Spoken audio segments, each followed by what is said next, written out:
Հարգելի հեռուստադիտողներ, Ֆակտոր TV-ն շարունակում է բանավեճերի շարքը արտերտ ընտրություններին մասնակցող քաղաքական ուժերի միջև այս պահին մենք աշխատում ենք ուղիղ եթերում։ Մենք մինչ այս կազմակերպել ենք արդեն 3 նախընտրական բանավեճ անվտանգության, Արցախի հարցի, ինչպես նաև տնտեսական քաղաքականության վերաբերյալ։ Այսօրվա թեման Հայաստանի Հանրապետության արտաքին քաղաքականությունն է, բարեկամներ եւ թշնամիներ արդյոք կան շտկումների եւ վերափոխումների կարիք։ Այսօրվա բանավեճին մասնակցելու են պատիվ ունեմ Դաշինքից պատգամավորության տեխնացու Խաչիկ Գալստյանը,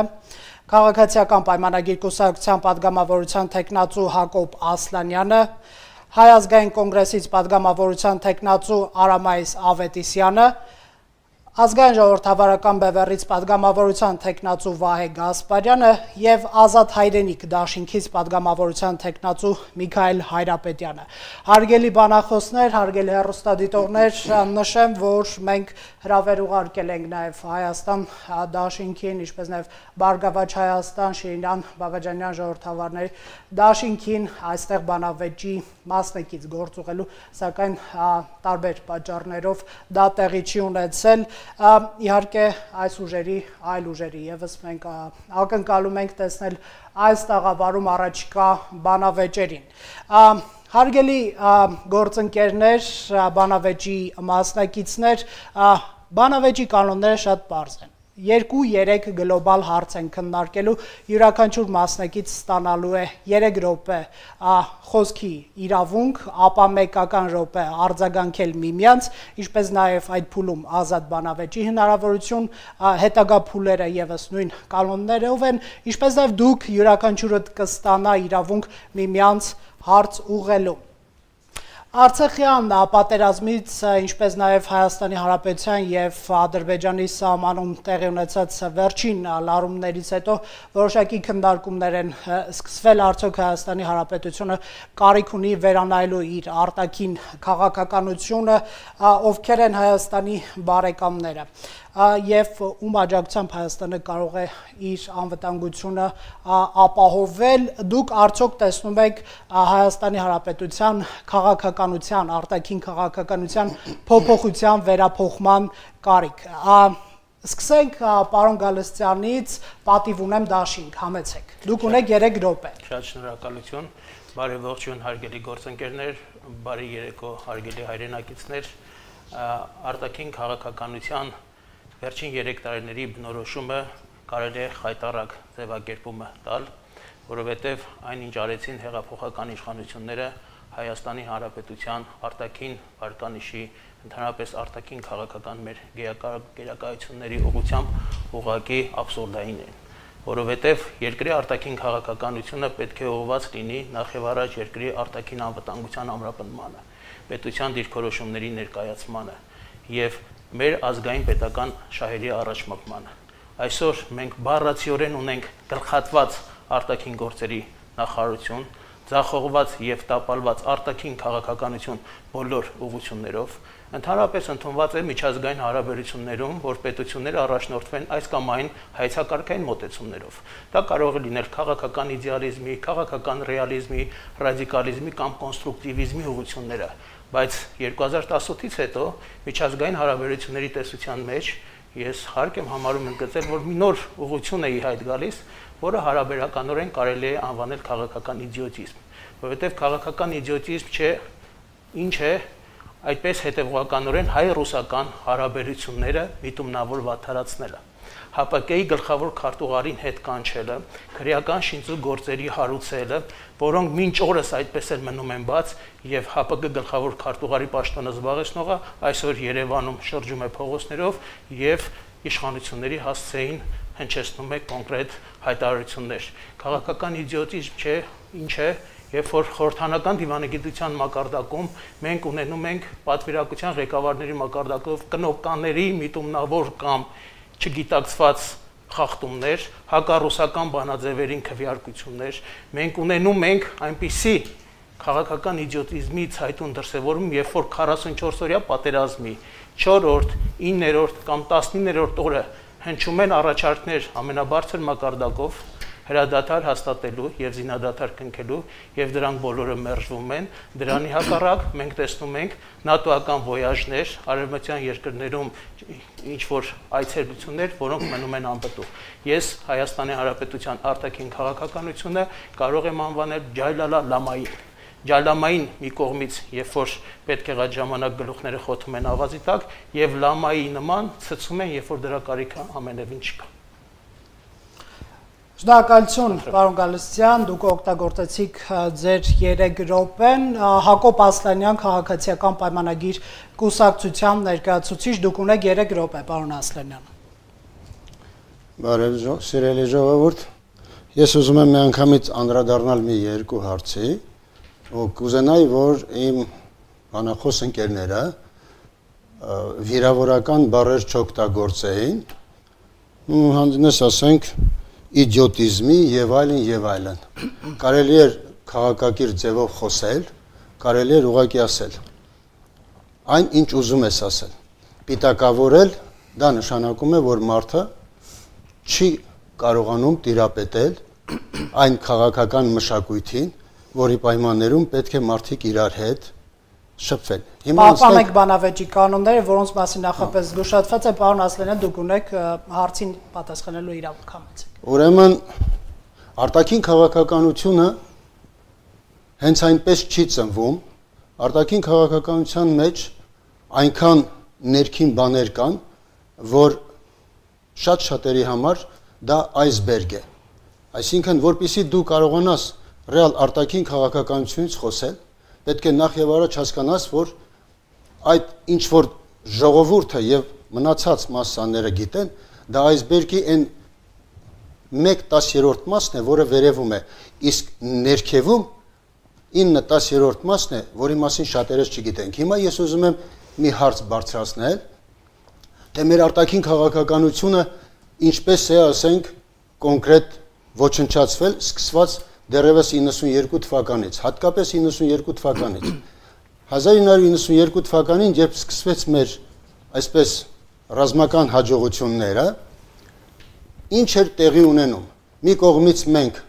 ազատագրում էինք մեր պատմական հողերը, մյուս կողմից Ադրբեջանը, որը պարտվում էր, եւ այսօր դա ֆիքսված է, Ադրբեջանը կարողանում էր հերահար կերպով ՄԱԿ-ի խորհուրդ մտցնել բանաձևեր եւ հաստատել դա, որ գրավյալ տարածքներ են եւ դա Ադրբեջանի տարածքային ամբողջականության խախտում է եւ արդյունքում ստացվում էր, որ միջազգային հանրությունը չէր ընդունում, որ դրանք ազատագրված տարածքներ են, այլ դրանք գրավյալ տարածքներ են եւ ամբողջ այս տարիների ընթացքում ուղղակիորեն փակվել, խաբվել է ժողովրդին ճշմարտությունը չի ասվել, թե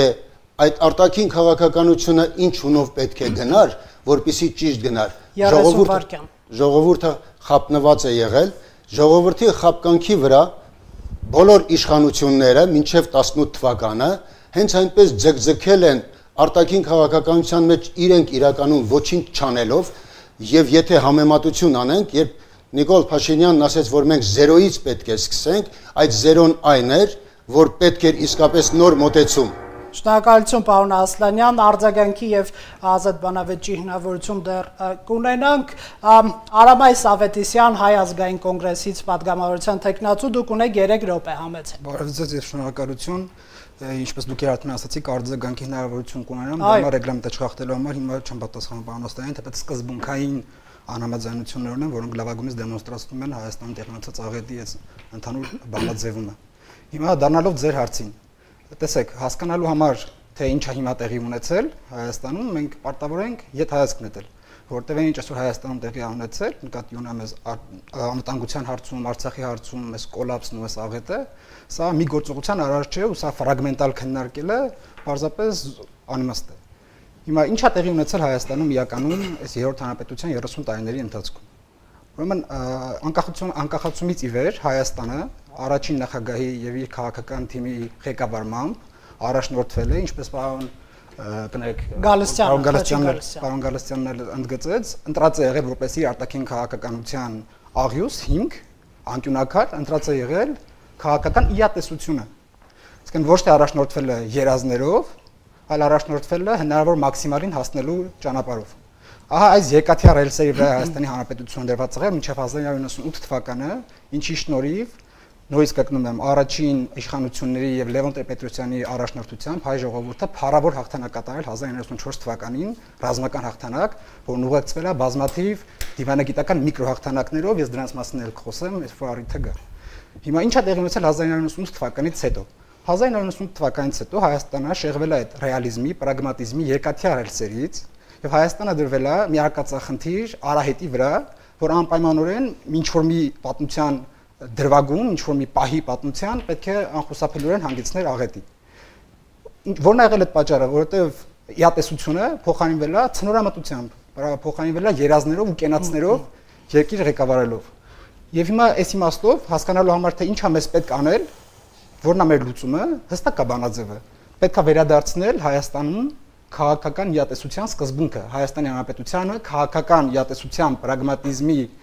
իրողություններով ելնելով որոշումների կայացման եւ հաշվարկների կատարման միջոցով ղեկավարմանը վերադարձնել է պետք է։ Ինչ փոփոխություն եք դուք առաջարկում արտաքին քաղաքը։ Այն ինչ այսօր տեղի է ունենում, դա բացարձակապես ինդիկատոր չի հասկանալու համար այն ինչ որ աշխատում է, չի աշխատում, օբյեկտիվ է որ աշխատում է, թե չի աշխատում, որտեղ մենք գործ ունենք մի իշխանության հետ, որը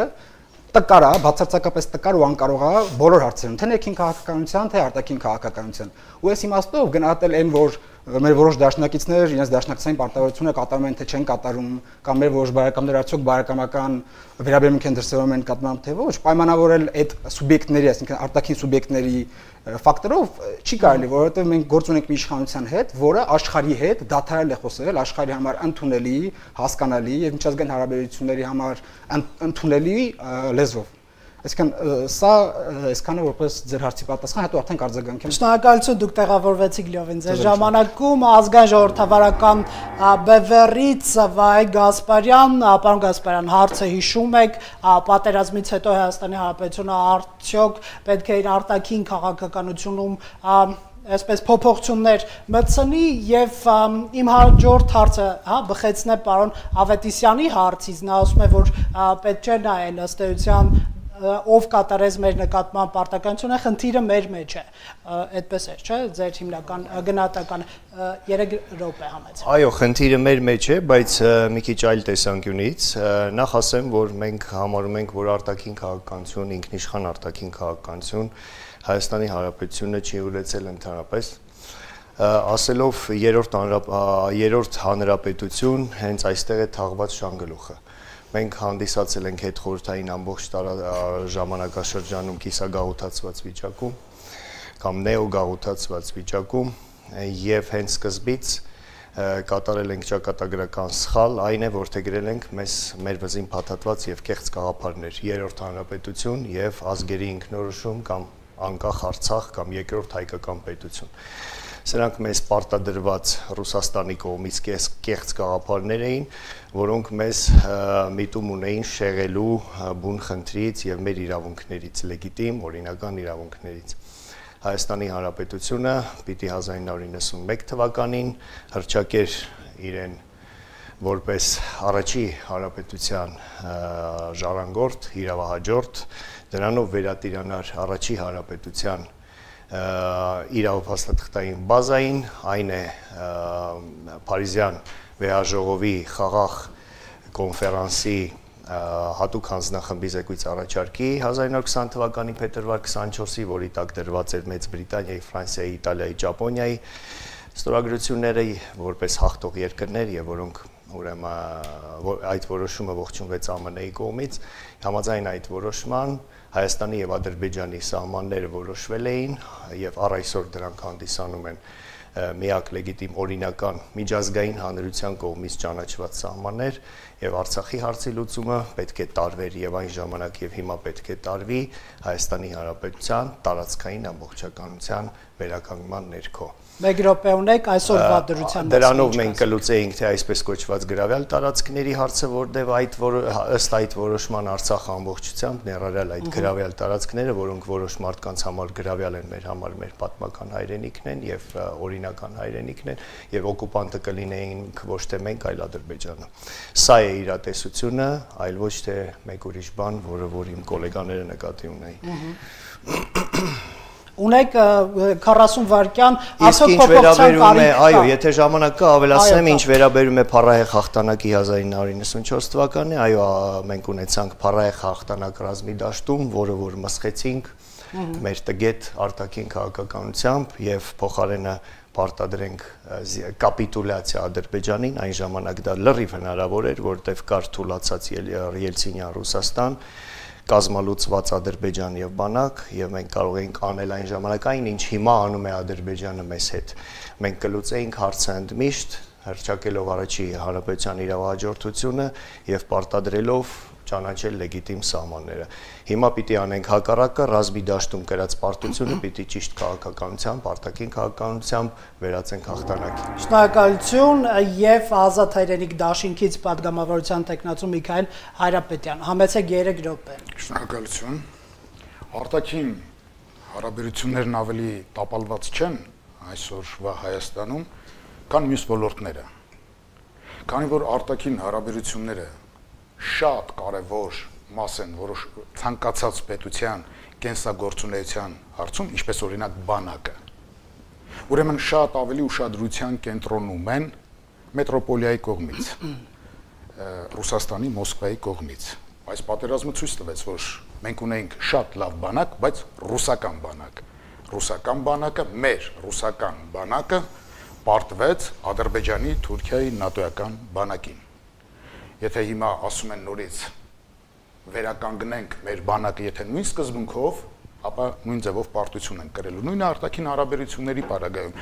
Մենք ունեցել ենք արտաքին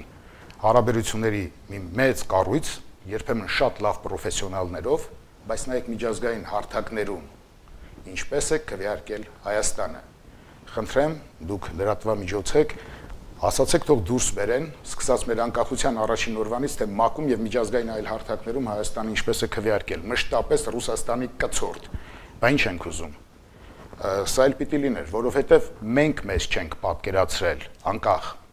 Մենք մեզ պետականություն չենք պատկերացրել։ Այսինքն խնդիրը մեր մտքի մեջ է, մեր հոգու մեջ է։ Մենք այստեղ պիտի կարողանանք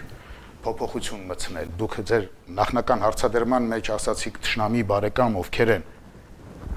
Եթե մենք դուրս չգանք այդ անիծյալ շղթայից, որ մենք չունենք թշնամիներ եւ չունենք բարեկամներ, այլ ունենք մշտական շահեր, մենք ոչինչի չենք հասնի։ Հայաստանը լիովին արժանի է, որ ունենա մշտական սեփական շահերը եւ ոչ թե կցորդը դառնա ռուսական իմպերիական շահերի, որոնք ամբողջ աշխարհում հիմա տապալվում են։ Եվ ընդհանրապես աշխարհը փոխվել է եւ փոխվում է եւ աշխարհի փոփոխության հետ մեր միտքը եթե չի փոխվում, եթե բարերի սահմանները մենք չենք փոխում, սա մեզ լավ տեղ տանել չի կարող։ Այն ժամանակ պրագմատիզմը այլ բան էր 30 տարի առաջ, Պոտսդամի հաշտության պայմանագրի ժամանակ, այսօր լրիվ ուրիշ բան է այս պրագմատիզմը։ Այսօր եթե մենք պրագմատիկ դիրքերից դուրս գանք, կասենք այո, այս պահի եւ մշտնջենական քաղաքակրթական առումով մեր դաշնակիցը արևմուտքն է։ Այնտեղ է այդ քրիստոնեական աշխարհում է, որ մեր մշակույթը 1700 տարի է աքսելերացվել է։ Մենք կարող ենք մեր հատվածում հայտնվել, թե դարձյալ պիտի շարունակենք մնալ ռուս թաթարական արեալում, որտեղ իշխանությունները մեկը մյուսին են փոխանցվում մետրոպոլիայից Կազանից յառլիկ բերելով։ Այստեղ է, այն մտքի փոփոխությունն այստեղ պիտի լինի։ Մենք ինչպես ենք աշխարհին նայում, խոսքը աշխարհ հայացքի մասին է։ Մենք այսօր պարտավոր ենք, կանգնած ենք այդ հրամայականի առաջ։ Մենք աշխարհին սեփական հայացք ունենք, թե ոչ։ Շնորհակալություն հարգելի բանախոսներ, արձագանքելու ցանկություն պարոն Ավետիսյան, Հայ ազգային կոնգրես։ Նախ մի բան ասեմ, հույսում եմ, որ ժամանակ չեք հաշվի, ես նկատի ունենալով, որ բանավեճ չարժից ավարել առաջի շղթայում հենց բիտունավոր շեշտություն գծեցի, որ չեմ պատրաստում արձագանքել մինչև ինձ հնչած բանախոսների բանը, ցավոք ինձ բանարեցին, ինձ հակադարձեցին ու դրանով մի քիչ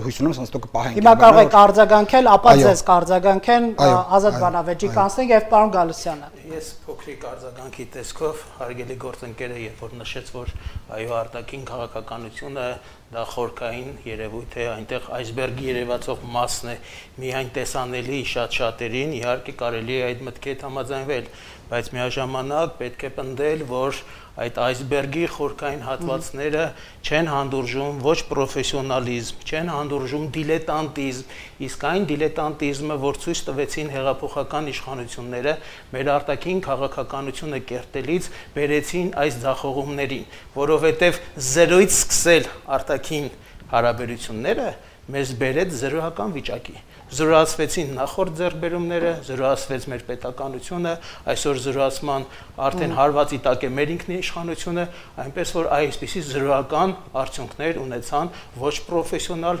դիլետանտական եւ այսպես ասած կուստառնի կամ ինքնագործունեական մոտեցումները արտաքին քաղաքական։ Արձագանքներ կան։ Այո, ես Պարոն Գասպարյանը, ապա պարոն Ասլանյանը, համեցեք։ Ես ճիշտն ասած լավ չեմ պատկերացնում ինչ է նշանակում նախկինում ունեցած ձեռքբերումներ, երբ հարգարժան պարոն Գալստյանը դա ասեց, եթե Կազանյան, Մադրիդյան, Լավրովյան պլանի շուրջ վարվող բանակցությունները համարվում էին ձեռքբերումներ, ես դա խիստ խնդրահարույց եմ համարում, որովհետև բանակցել 5 թե 7 շրջան տալ, դիմացը ստանալ, չգիտես ինչ, կարգավիճակ, խաղաղություն եւ այլն, դա ձեռքբերում չի, դա հարցի ձգձգում էր եւ հարցի փակուղային ուղով տանելն է։ Իսկ ինչպես հասնել խաղաղության այդ պարագայում։ Խաղաղության մենք կարող ենք հասնել միայն ու միայն այն պարագայում, երբ կորթեգրենք ճիշտ արտաքին քաղաքականություն եւ կունենանք ճիշտ դաշնակիցներ։ Դա որն է։ Ըստ էության ճիշտ արտաքին քաղաքականությունը ես ասեցի հարցի լուծումը տեղափոխել Հայաստանի Հանրապետության տարածքային ամբողջականության վերականգնման դաշտ, ելնելով Հայաստանի Հանրապետության լեգիտիմ սահմաններից, իսկ ճիշտ դաշնակիցներ նշանակում է դաշնակցել այն երկրների հետ, ում շահերը քո հետ համընկնում են, ոչ թե որովհետև դու նրանց սիրում ես, համակնում ես, եւ նրանք էլ չեն դաշնակցի քո հետ, ոչ թե որովհետև հայի աչքերը գեղեցիկ են, ոչ որովհետև շահերի համընկնում կա եւ ինքնիշխանություն նշանակում է ընտրել դաշնակիցներ ըստ քո շահի, այլ ոչ թե ըստ որևէ մեկի կմահաճույքի։ Շնորհակալություն պարոն Գասպարյան, Հակոբ Ասլանյան, ներեցեք քաղաքացիական պայմանագիր։ Ես ուզում եմ արձագանքել հետեւյալին, որ պատերազմից խուսափում են միայն այն ժամանակ, կարողանում են խուսափել, եւ երկիրը հզոր է։ Ոչ մեկը հզոր պետության հետ չի կռվում, ոչ մեկը չի հարձակվում։ 91 թվականից հետո, երբ մենք հռչակեցինք մեր պետությունը, մինչև 18 թվականը սարսափելի ձևով երկիրը թալանվել է, ուղղակիորեն թալանվել է, եւ ինչ է տեղի ունեցել։ 94 թվականին, երբ մենք բավականին հաջող ձևով թուրքերին, Ադրբեջանին ստիպեցինք հրադադար կնքել ի օգուտ մեզ, այդ օրվանից սկսած Ադրբեջանը եւ Հայաստանը երկու տարբեր ուղղություններով գնացին։ Ադրբեջանը բոլոր դեպքերում սկսեց զինվել եւ դա բացահայտ էր, իսկ Հայաստանում ժողովրդին խաբելով, ուղղակի բարձ դնելով նրա գլխի տակ, թե հաղթել ենք, այդ հաղթանակով իբր թե հզոր բանակ ունենք եւ սկսեց երկրի թալանը մեծ դղյակների կառուցումը եւ բանակը ուղղակի այնքան խղճալի տեղ հասավ, որ երբ որ Թավշյա հեղափոխությունից հետո իշխանության եկան մարդիկ, ովքեր դադարեցին երկիրը թալանելուց, ովքեր կանգնեցրեցին երկրի թալանը, ովքեր ռազմական ծախսերը սկսեցին բարձրացնել, ովքեր կարողացան անել այնպես, որ ընդամենը 1 տարում գնվեց ու պատրաստվեց այնքան զենք ու զինամթերք, որ նախորդ տասնամյակի ընթացքում չէր եղել, բնական է, որ Ադրբեջանը եւ Թուրքիան, որոնք ռեալ հետևում էին սրան, պետք է արագ արձագանքեին, իսկ արձագանքը որն էր, եթե թույլ տային, որ Հայաստանը եւս մի քանի տարի կարողանար մեջքը ուղղել,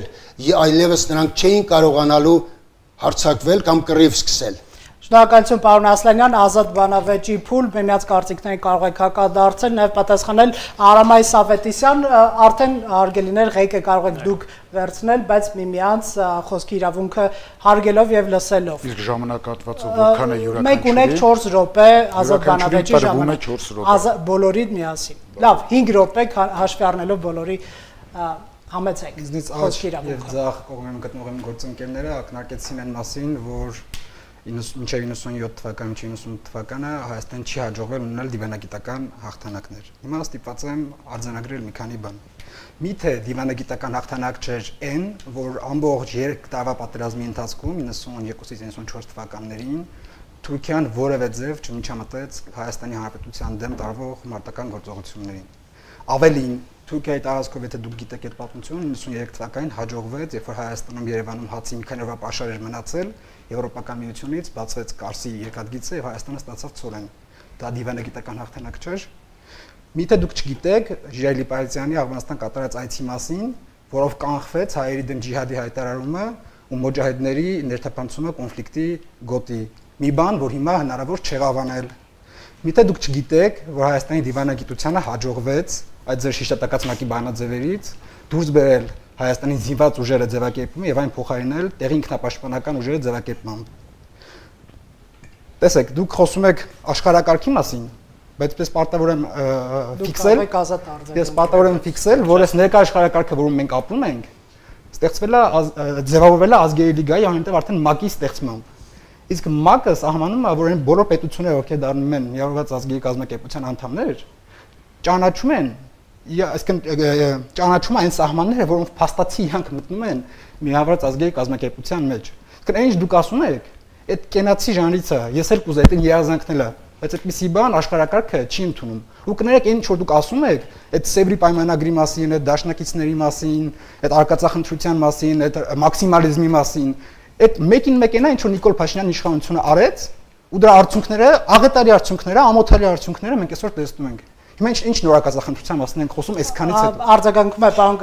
Գասպարյան, ապա պարոն Գալստյան։ Ես Սևրի անունը չեմ տվել, իմ գործընկերը չի լսում սխալը։ Տրամաբանությունը ոչ, Սևրի պայմանագիրը եւ Վիլսոնյան իրավարար վճռելը դրանք տարբեր փաստաթղթեր են։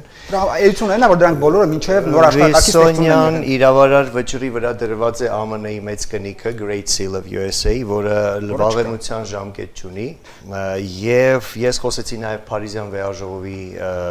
խաղաղ վեաժողովի զեկույց առաջարկի մասին, որը որ հանդիսանում է այն միակ լեգիտիմ փաստաթուղթը, որը որ ճանաչում է սահմանները։ Հաջորդը, ՄԱԿ-ը սահման ճանաչող հաստատություն չի։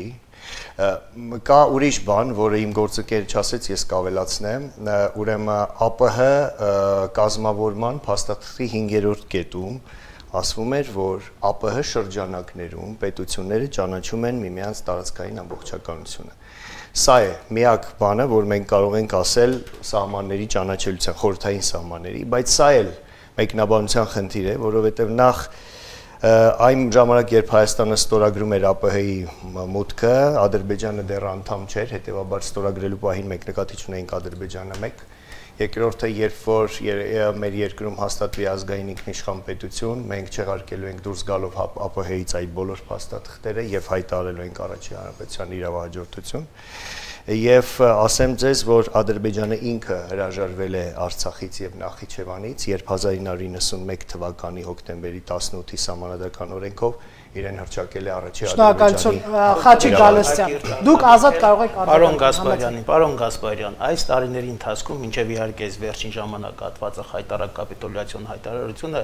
մենք ունեցել ենք այնպիսի ձեռքբերումներ, ինչպիսիք էր ազատագրված Արցախը, ունեցել ենք այնպիսի ձեռքբերումներ, ինչպիսիք էր 12500 քառակուսի կիլոմետրանոց Արցախի հանրապետությունը, ունեցել ենք այնպիսի ձեռքբերումներ, ինչպիսիք էր հայկական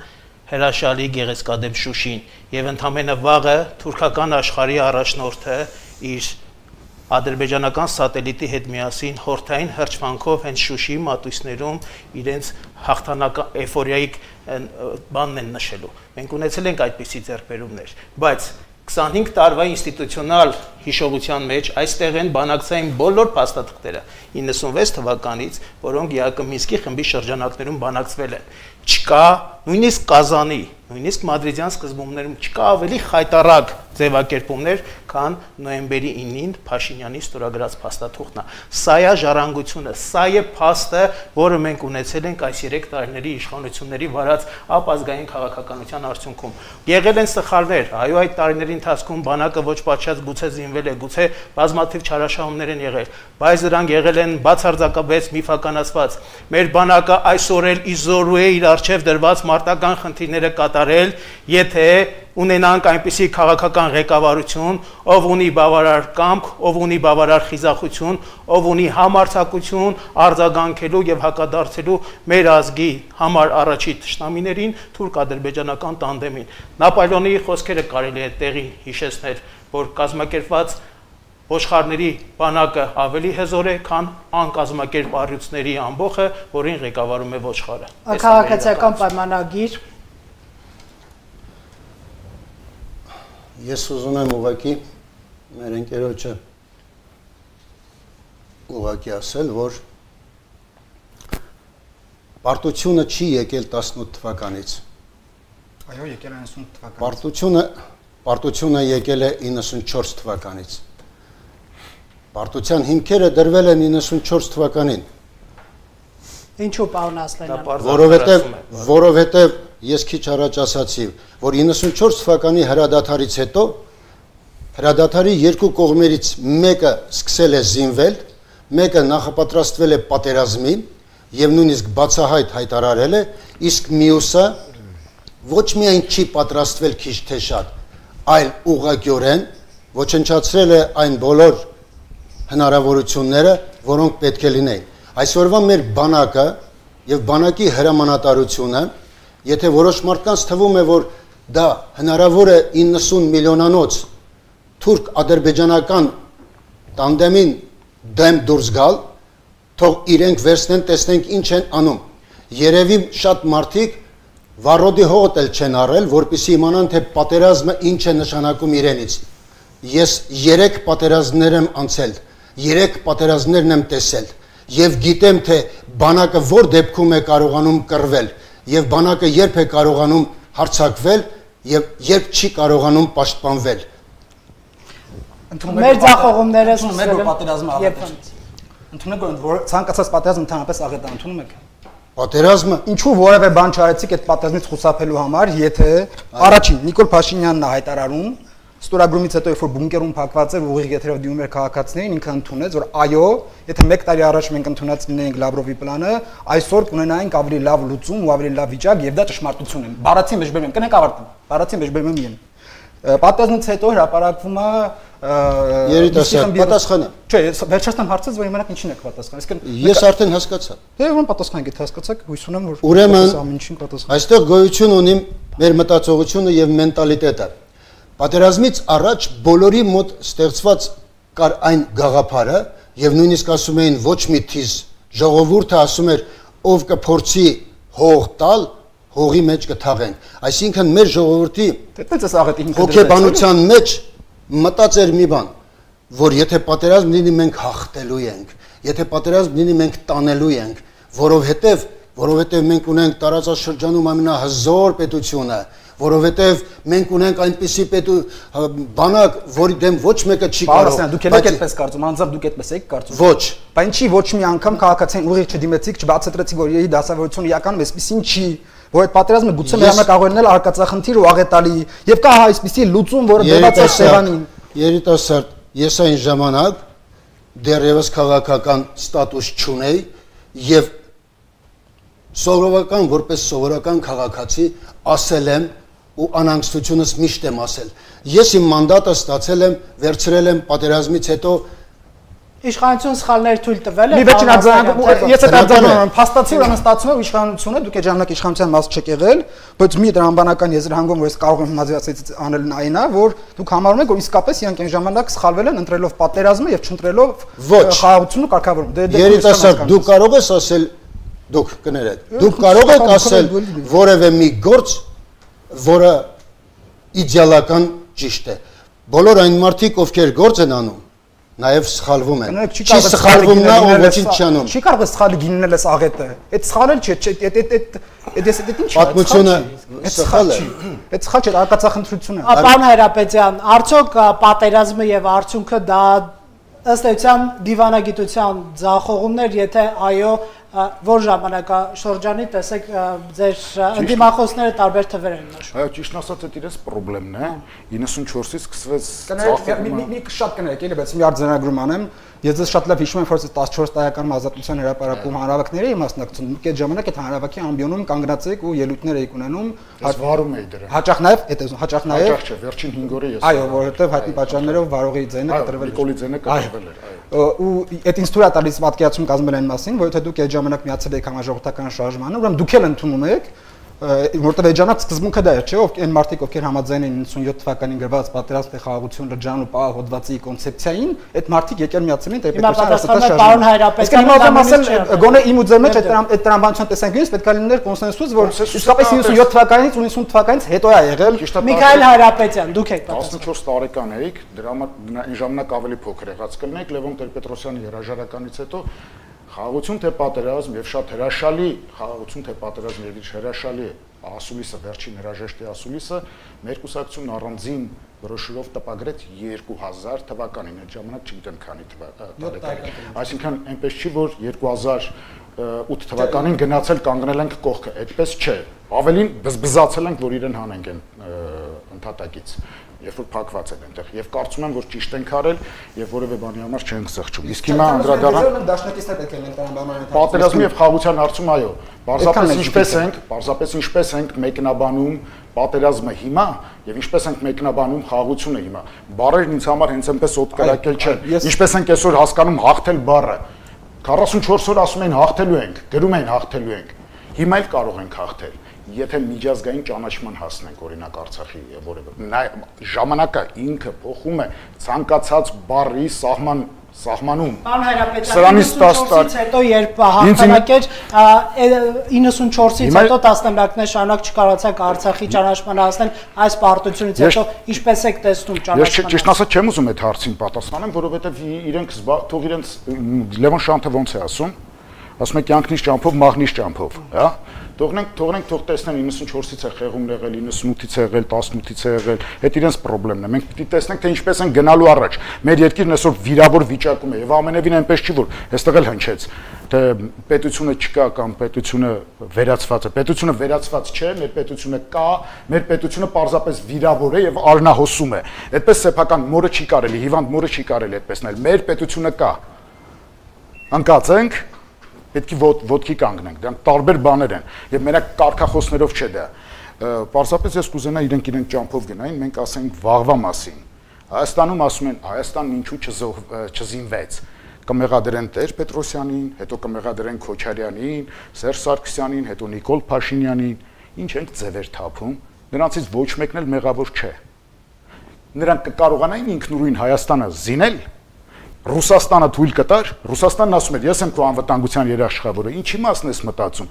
Այն որ Սերժ Սարգսյանն ասում էր 80-ական թվականների զենքերով են կռվում։ Իհարկե, որովհետև մենք հույսը դրել ենք Ռուսաստանի վրա։ Հիմա հասկացվեց, որ Ռուսաստանի վրա հույս դնել չի կարելի, որ Բիսմարկը ճիշտ էր ասում, Ռուսաստանի ցանկացած պայմանագիր ավելին չարժե, քան այն թուղթը, որի վրա գրված է։ Դուք ինչ եք առաջարկում այդ բaragայում։ Մենք առաջարկում ենք ռելսերը փոխել, հստակ ասել, Ռուսաստանը մեր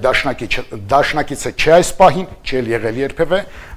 բացառությամբ Ելցինի մի կարճ ժամանակահատվածի։ Ռուսաստանը չի բացառվում դեմոկրատական դառնալուց հետո մեր ամենասերտ դաշնակիցը դառնա, այսօր ոչ միայն մեր դաշնակիցը չէ, այլ նաև մեր թշնամիների դաշնակիցն է։ Մենք պետք է համաշխարհային արենայում փնտրենք մեր դաշնակիցներին, փնտրելու կարիք էլ չկա։ Եթե թույլ տաք մեկ նախադասություն էլ ասեմ։ Հիմա լավ, պարոն Հայրապետյան ավարտի դուք էլ։ Գիտեք, միջազգային բորսայի նման բան է, գնում եք այնտեղ, որ ումից եք մոլիբդենն առնում, ումից եք առնում, տարբեր բաներ, հա, նաև անվտանգությունը։ Մենք անվտանգությունն ասում եմ, Ռուսաստանից չպետք է առնենք այլևս, որովհետև Ռուսաստանը մինչև վերջ տարավ ոչնչացրեց, մեր 5000 Ռուսաստանը վերացրեց։ Եվ ամենևին պետք չի ղզիկություն անել, այսպես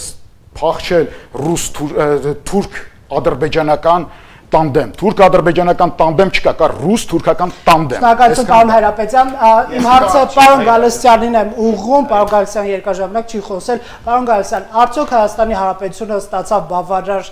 դիվանագիտական, քաղաքական, ինչու ոչ, ռազմական աջակցություն իր դաշնակից Ռուսաստանի Դաշնությունից, հավաքական անվտանգության պայմանագրի կազմակերպությունից եւ այստեղ առաջարկում են փոփոխություններ Ռուսաստանի Դաշնության հետ հարաբերություններում համեցնել։ Նախ եւ առաջ թույլ տվեք արձագանքել նոր անցնել հարցի պատասխանին այն քաղաքական ուժերը, ովքեր այսօր Հայաստանում քարոզում են հակառուսականություն, նրանք զբաղված են բարձ արկածախնդրությամբ, որովհետև 44-օրյա պատերազմն էլ ցույց տվեց, որ այո, 2018-ից սկսած մենք ունեցանք այնպիսի արտաքին քաղաքականություն, երբ որ Հայաստանը ցավոք սրտի մնաց մենակ եւ իր դարավոր թշնամիների եւ բոլոր այն ավանդական բարեկամները, որոնք կարող էին հավուր պաշարչի ձեռք մեկնել, նույնիսկ նրանք երես թևեկեցին կամ չտեսնելու տևեցին։ Ինչու դա այդպես եղավ, որովհետեւ տոտալ բոլոր ուղղություններով մենք հարաբերություններ վատթարեցրեցինք։ Ես ասեցի ձեզ, որ հետևողականորեն այդպես հայ-ռուսական հարաբերությունները փչացնելու համար ուղղակի պետքա տաղանդավոր լինես, տաղանդավոր բարի վատ իմաստով տաղանդավոր լինես։ ՀԱՊԿ-ից օգնություն եք ակնկալում, երբ որ դուք հրապարակավ այդ միջազգային ռազմաքաղաքական դաշինքի վարկանիշը փոշիացնում եք ՀԱՊԿ-ի գլխավոր քարտուղարի նկատմամբ քրեական գործ հարուցելով եւ նրան հետ կանչելով, որը դա իսկապես խայտարակություն էր եւ Հայաստանը իրեն ընձեռված լծակները, ինստիտուտները չպետք է այդպես բարձի թողի թողներ։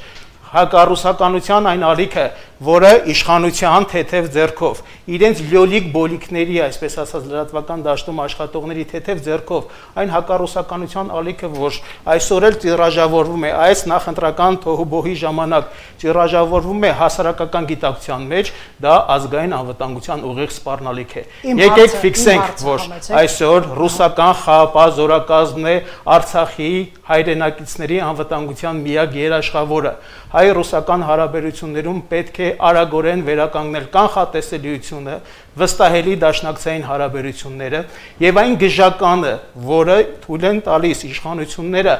վարել արտաքին հարաբերություններում գժի տեղ դնելով մարդկանց մոլորախապել, արտաքին կարող է ներքին լսարանում ինչ որ պահ դրանք գործեն, ազդեցիկ լինեն, բայց արտաքին քաղաքականությունում մեծ ակումբում, խոշոր գերտերությունների ակումբում այդպիսիներին ուղակի տաշեղի տեղ են դնում ու ցավոք սրտի մեր պետականությունը այսօր տաշեղի վերածված գլորվում է փոթորիկների հորձանուտում։ Այնպես որ պետք է վերականգնել հայ-ռուսական դաշնակցային հարաբերությունները, նորմալ, քաղաքակիրթ, հավասարի հարաբերությունները, այդտեղ է Արցախի անվտանգության այս պահին միակ երաշխիքը, քանի որ ցավոք սրտի Հայաստանի Հանրապետությունը այս պահի իշխանությունները ուղղակի ձեռքները լվացել են եւ միայն սոցիալական խնդիրներ ապա հնչած տեսակետների մասին դուք եք խոսեք, համեցեք պարոն Ասլանյան։ Ես ուզում եմ պարոն Հայրապետյանն ասել, որ քիչ առաջ մենք պայմանավորվեցինք, որ ավելնորդ բառեր չկործանան։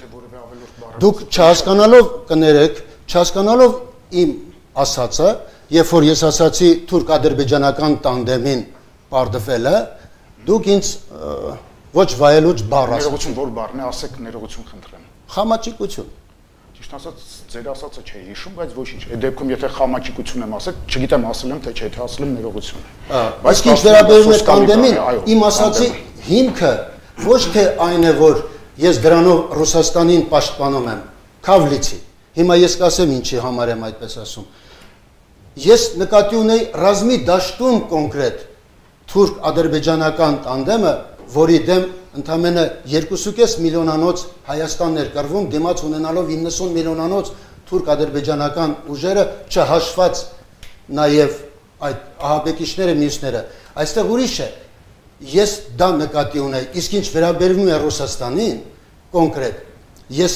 մեկ գիտեք ինչ եմ ասում։ Ես ասում եմ, որ սիրելի հայեր, մենք պետք է ոչ ռուսամետ լինենք, ոչ էլ ռուսատյաց, ոչ եվրոպամետ լինենք, ոչ էլ եվրոպատյաց։ Մենք պետք է հայամետ լինենք։ Իսկ ինչ է նշանակում լինել հայամետ։ Հայամետ նշանակում է, որ այ քիչ առաջ ասվեց, բայց ես հեղինակով ասեմ, Անգլիայի պրեմիեր-մինիստրը Պալմերստոնը մի առիթով ասում է, Անգլիան չունի մշտական թշնամիներ եւ չունի մշտական բարեկամներ, ունի մշտական շահեր։ Սա հզոր խոսք է։ Հիմա ես դրանով էլ սկսել եմ, հենց որ կարող եմ։ Հիմա պարոն Գասպարյան, ազգաժողովրդավարական բևեռը այն ուժերից է, որ քննադատում է Ռուսաստանի Դաշնության քաղաքականությունը Հայաստանի նկատմամբ։ Դուք հիմա ինչու հաշվի չեք առնում, իմ հարցը բխեցնում եմ Խաչիկ Գալստյանի մտքից, որ Արցախում մեր հայրենակիցների անվտանգությունը պաշտպանում են ռուս խաղաղապահները, ինչ է լինելու, եթե այդ մարդիկ հեռանան, Հայաստանը արդյոք կարող է ապահովել մեր Արցախի հայրենակիցների անվտանգությունը, այսինքն դուք քննադատում եք, բայց ինչ եք առաջարկում դրա փոխարեն Հայաստանի սահմանները պաշտպանում են ռուս զինծառայողները, թուրքական հարձակումից պաշտպանում են ռուսական ռազմավազան համեցեք։ Մինչև ձեր հարցին պատասխանելը կարճ ռեպլիկ իմ երիտասարդ գոլեգային, որ ասաց, որ Էջիզմյանը նմանվում արդեն, գուցե երիտասարդ են, բայց կարելի է անդադ չգծել երիտասարդ դնելու հանգամանք։ Ես որպես առավելություն ասեցի, երնեք ես լինեի ձեր տարիքում, եթե նեղացաք, որ երիտասարդ եք, կներեք։ Իմ գործընկերը ասեց, որ Լևոն Տեր-Պետրոսյանի դիվանագիտական փայլուն հաղթանակն էր Թուրքիան չմիջամտելը այն ժամանակ։ Այդ տրամաբանությամբ եթե նայենք, ուրեմն Նիկոլ Փաշինյանի դիվանագիտական փայլուն հաղթանակն էր ԱՄՆ-ի ցեղասպանության ճանաչումը։ Սա իմիջալոց։ Մյուսը համադրելի չեն, ես խնդրում եմ դուք երբ որ խոսում եք, ես լռում եի։ Պարոն Գալստյանը երբ որ ասեց հակառուս, ես ընդհանրապես այդպիսի տերմիններին դեմ եմ, հակառուս, հակարևմտյան, պրոռուս, պրոարևմտյան, մեր ուժը չգիտեմ իրանք ոնց են իրենց պրոռուսական են երևի դասում, որ մեզ համարում են հակառուսական։ Մենք պետականամետ ուժ ենք եւ ասում ենք, որ պիտի ուղղորդվենք մեր ազգային շահերով։ Իմ հարցը հիշում եք, չէ՞։ Հիշում եմ, նախ ասեմ, որ ռուսական խաղաղապահ զորքերը միջազգային մանդատ չունեն, խաղաղապահ զորքերի մանդատը տալիս է ՄԱԿ-ի անվտանգության խորհուրդը։ Բայց փաստացի նրանք են, փաստացի նրանք են, դա հետևանք է եռակողմ հայտարարության եւ դա այնտեղ Ադրբեջանը իր համաձայնությունը չի տվել ստորագրության տեսքով եւ ցանկացած բանի կարող է պահանջել, որ նրանք հեռանան, ճիշտ այնպես ինչպես պահանջեց, որ Ռուսաստանը Գաբալայի ռադիոլոկացիոն կայանից հեռանա եւ Ռուսաստանը հեռացավ։ Ես վստահեցնում եմ, որ շատ ավելի շուտ, քան 5 տարի հետո ռուսական զորքերը կլքեն Արցախը եւ Հայաստանը, որովհետեւ Ռուսաստանը թուլանում է եւ որովհետեւ Թուրքիան մտել է Կովկաս, հետեւաբար մենք պիտի փնտրենք այլ ընտրանք, եթե չենք ուզում հայտնվել թուրքական որպես վիլայետ, որտեւ Ռուսաստանը հեռանալով հերթական անգամ Կովկասից մեզ հանձնում է Թուրքիային։ Հետեւաբար մենք պիտի փնտրենք այլ ընտրանք, իսկ այլ ընտրանքը մեր ուժը առաջարկում է իդեմս ԱՄՆ-ի ոչ ՆԱՏՕ անդամ գլխավոր դաշնակցի։ ԱՄՆ-ն պատրաստ է այդքանի գնալ այստեղ զորքեր ուղարկել Հայաստանի սահմանները պաշտպանել։ ԱՄՆ-ն խնդիր չի տեսնի, որովհետև այստեղ ԱՄՆ-ն ունի իր շահերը, ոչ թե մեր գեղեցիկ աչքերի համար, եւ շահերը կայանում են նրանում, որ բառացիորեն 2 օր առաջ մեծ 7-նյակի G7-ի երկրները հայտարարեցին Build Back Better World պրոյեկտը, որը հարավ-հյուսիս պրոյեկտն է իրականում եւ որը պիտի կապի Պարսից ծոցը Սև ծովի հետ եւ Հայաստանը պիտի հանդիսանա կապող օղակը, հետեւաբար այստեղ մեր եւ արևմտյան դաշնակիցների շահերը համընկնում են եւ մեր աշխատանքը ԱՄՆ-ի հետ ցույց է տալիս, որ նրանք դրան պատրաստ են։ Միքայել Հայրապետյան, Ազատ Հայրենիք դաշինք, ապա Հայ ազգային կոնգրեսի ներկայացուցիչ։ Ես ուզում եմ բարեկամի ասածը լրացնել։ Նախ այդ հակառուսական բառը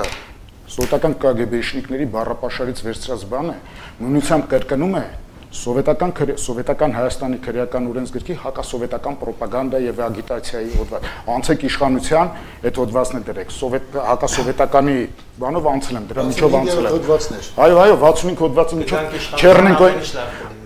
Այո, այդ ժամանակ մենք նույն բանը կանենք, ինչ որ արել ենք սովետի ժամանակ։ Ընդ որում այդ հակառուսականությունը մեկ էլ Բարգավաճի հանճարեղ լիդերն երկու անգամ կրկնեց։ Մեկը ռուս դեսպանի մոտ, մեկը եթերով, երբ որ իր սիրասուն ժողովրդին էր դիմում։ Հայաստանում չկա հակառուս եւ հակառուսության մասին այդ բառը օգտագործելը համարում ենք ուղղակի գործ տալ։ Ճիշտ նույն ձևով գործ տալ, ոնց որ ստուկաչի նման տվել են ու Չարենցի գլուխ են կերել, Բաքունցի գլուխ են կերել։ Քաղաքական ուժերով։ Հիմա իմ գրպանը պլան է գցում, որ ես հակառուս եմ, իմ խոսքի վրա ասիկ հակառուսություն։ Փորձեք, չգիտեք, կարմիր աստղը գիտեք, ձեր վրա կպցրած չգիտեք, բանը ինչ է։ Կպցրած է բլոկնոտի նշանը եւ աստղը։ Դե հիմա ինձ պատասխանեք, ես ինչով եմ հակառուս։ Այդ արկածախնդիր գործելավոճով, որը դուք առաջարկում եք, Ես նորից եմ կրկնում։ Ես էլ ճիշտ ասած իսկ ձեր ողբերգական համար ես նորից կնայեմ։ 44-օրյա եթե անձամբ ձեզ վերաբերական կանխել եւ Արցախից բնաջնջումը հայերի իսպառ հայերի բնաջնջումը Արցախից կարողացանք որոշակիորեն վերացնել ռուս խաղապահների ակտիվ միջամտությամբ։ Այսօր Սյունիքում Հայաստանի ինքնիշխան տարածքներ 1 ամսից ավելի ներխուժած են ադրբեջանական բանակի զինծառայողներ եւ պարոն Ասլանյանը ինձ ցանկանում էր համոզել կամ մեր հեռուստադիտողներին, որ այսօր հայկական բանակը իզորու չէ որևիցե գործողություն իրականացնելու, եթե լինի համապատասխան հրաման բարձր ղեկավարությունից այդ ելուզակներին Հայաստանի ինքնիշխան տարածքից հանելու։ Սա փաստեր է։ Հայաստանի Հանրապետությանը միակ օգնությունը, որ ցուցաբերեց 44-օրյա պատերազմի ընթացքում, դա Ռուսաստանի Դաշնությունն է։ Սրանք փաստեր են, սրանք պետք է հաշվի առնել եւ այն, ինչ տեղի ունենում Հայաստանի ներքաղաքական դաշտում, մեր հասարակության մեջ այսպիսի դիսկուրսը ըստ էության պետք է քաղաքական օրակարգից հանել։ Մենք այնտեղ ենք, որտեղ կանք, մենք ԵԱՏՄ-ում ենք, մենք ՀԱՊԿ-ում ենք, մենք ԱՊՀ-ում ենք, իսկ որտեղ մենք կանք, այնտեղ պետք է լավ լինի։ ՀԱՊԿ-ն արդարացրեց իրեն, արդյոք քննությունը հանձնեց պարոն Գալստյան այս սահմանային արդեն նախորդիվ նշեցի, երբ որ դու մի ձեռով 19 թվականին հարվածում ես այդ կազմակերպության միջազգային վարկանիշին, հետո երբ որ 44-օրյա պատերազմի ընթացքում բազմաթիվ էին դրվագները եւ ուղիղ ռազմական հարվածներ հասցվեցին նաեւ Հայաստանի ինքնիշխան տարածքին, Հայաստանի իշխանությունները պատե առիթը չօգտագործեցին եւ չդիմեցին ՀԱՊԿ-ին։ Անցան որոշակի ամիսներ, մայիսին դիմեցին ՀԱՊԿ-ին եւ չգիտես ինչու այդ բացատրությունն էլ ռացիոնալ չհնչեց, կար ագրեսիա Հայաստանի ինքնիշխան տարածքի նկատմամբ եւ ՀԱՊԿ կանոնադրության 4-րդ հոդվածը թույլ էր տալիս համապատասխան ընթացակարգերը գործի դնել, այլ ոչ թե քաղաքական խորհրդատվությունների։ Մեծ հաշվով դիմեցին 2-րդ հոդվածով եւ ՀԱՊԿ քարտուղարությունն էլ ըստ էության այդ ընթացակարգերը գործի դրեց եւ ինչ-որ հայտարարություններ իրականացրեց։ Գիտեք, ես ուզում եմ մի քիչ պատմության գիրկն անցնել։ Շատ չէ, պարոն Ասլանյան, այսօր մեջ մնալ։ Ես ուզում եմ գնալ 1724 թվականը։ Չէ, արագ եմ գալու։ 1724 թվականը, երբ որ Պյոտրը, այսինքն ռուսական կայսրությունը ոտք դրեց Կովկաս եւ ինչ հայերին ոտքի հանեց հենց Սյունիքում, Դավիթ Բեկի 22 թվականին Դավիթ Բեկի ազատագրական պայքարը սկսեց, բայց 24 թվականին գաղտնի ձևով Կոստանդնուպոլսում պայմանագիր կնքեց եւ Թուրքիային ասեց Շամախից արևմուտք քեզ, ինչ ուզում ես արա, Շամախից արևելք ինձ։ Երկրորդ անգամ Հայաստանի վերաբերյալ շատ հետաքրքիր է 1843 թվականի Նիկոլայ առաջինի կողմից Պալաժենիայի ընդունումը, որով նախապատրաստվում էր Հայաստան ամբողջությամբ զինատապել բնակչությունից Եփրատեն կազատություն, այո, եւ դարձնել պոլիգոն եւ վերջացավ գնաց։ Երրորդ անգամ շատ հետաքրքիր է ռուսական կայսրությունը Լաբանով Ռոստովսկու բերանով ասում է Հայաստանը մեզ պետք է առանց հայերի։ Այսինքն 300 տարուց ավել է ինչ Ռուսաստանը ոտք է դրել այստեղ եւ աշխատում է 19-րդ դարում Ռուսաստանը 4 պատերազմ մղեց Թուրքիայի դեմ, ամեն անգամ գրավելով, հետ դառնալով տեղերը նորից վերադարձրեց, որպեսզի հայաթափի։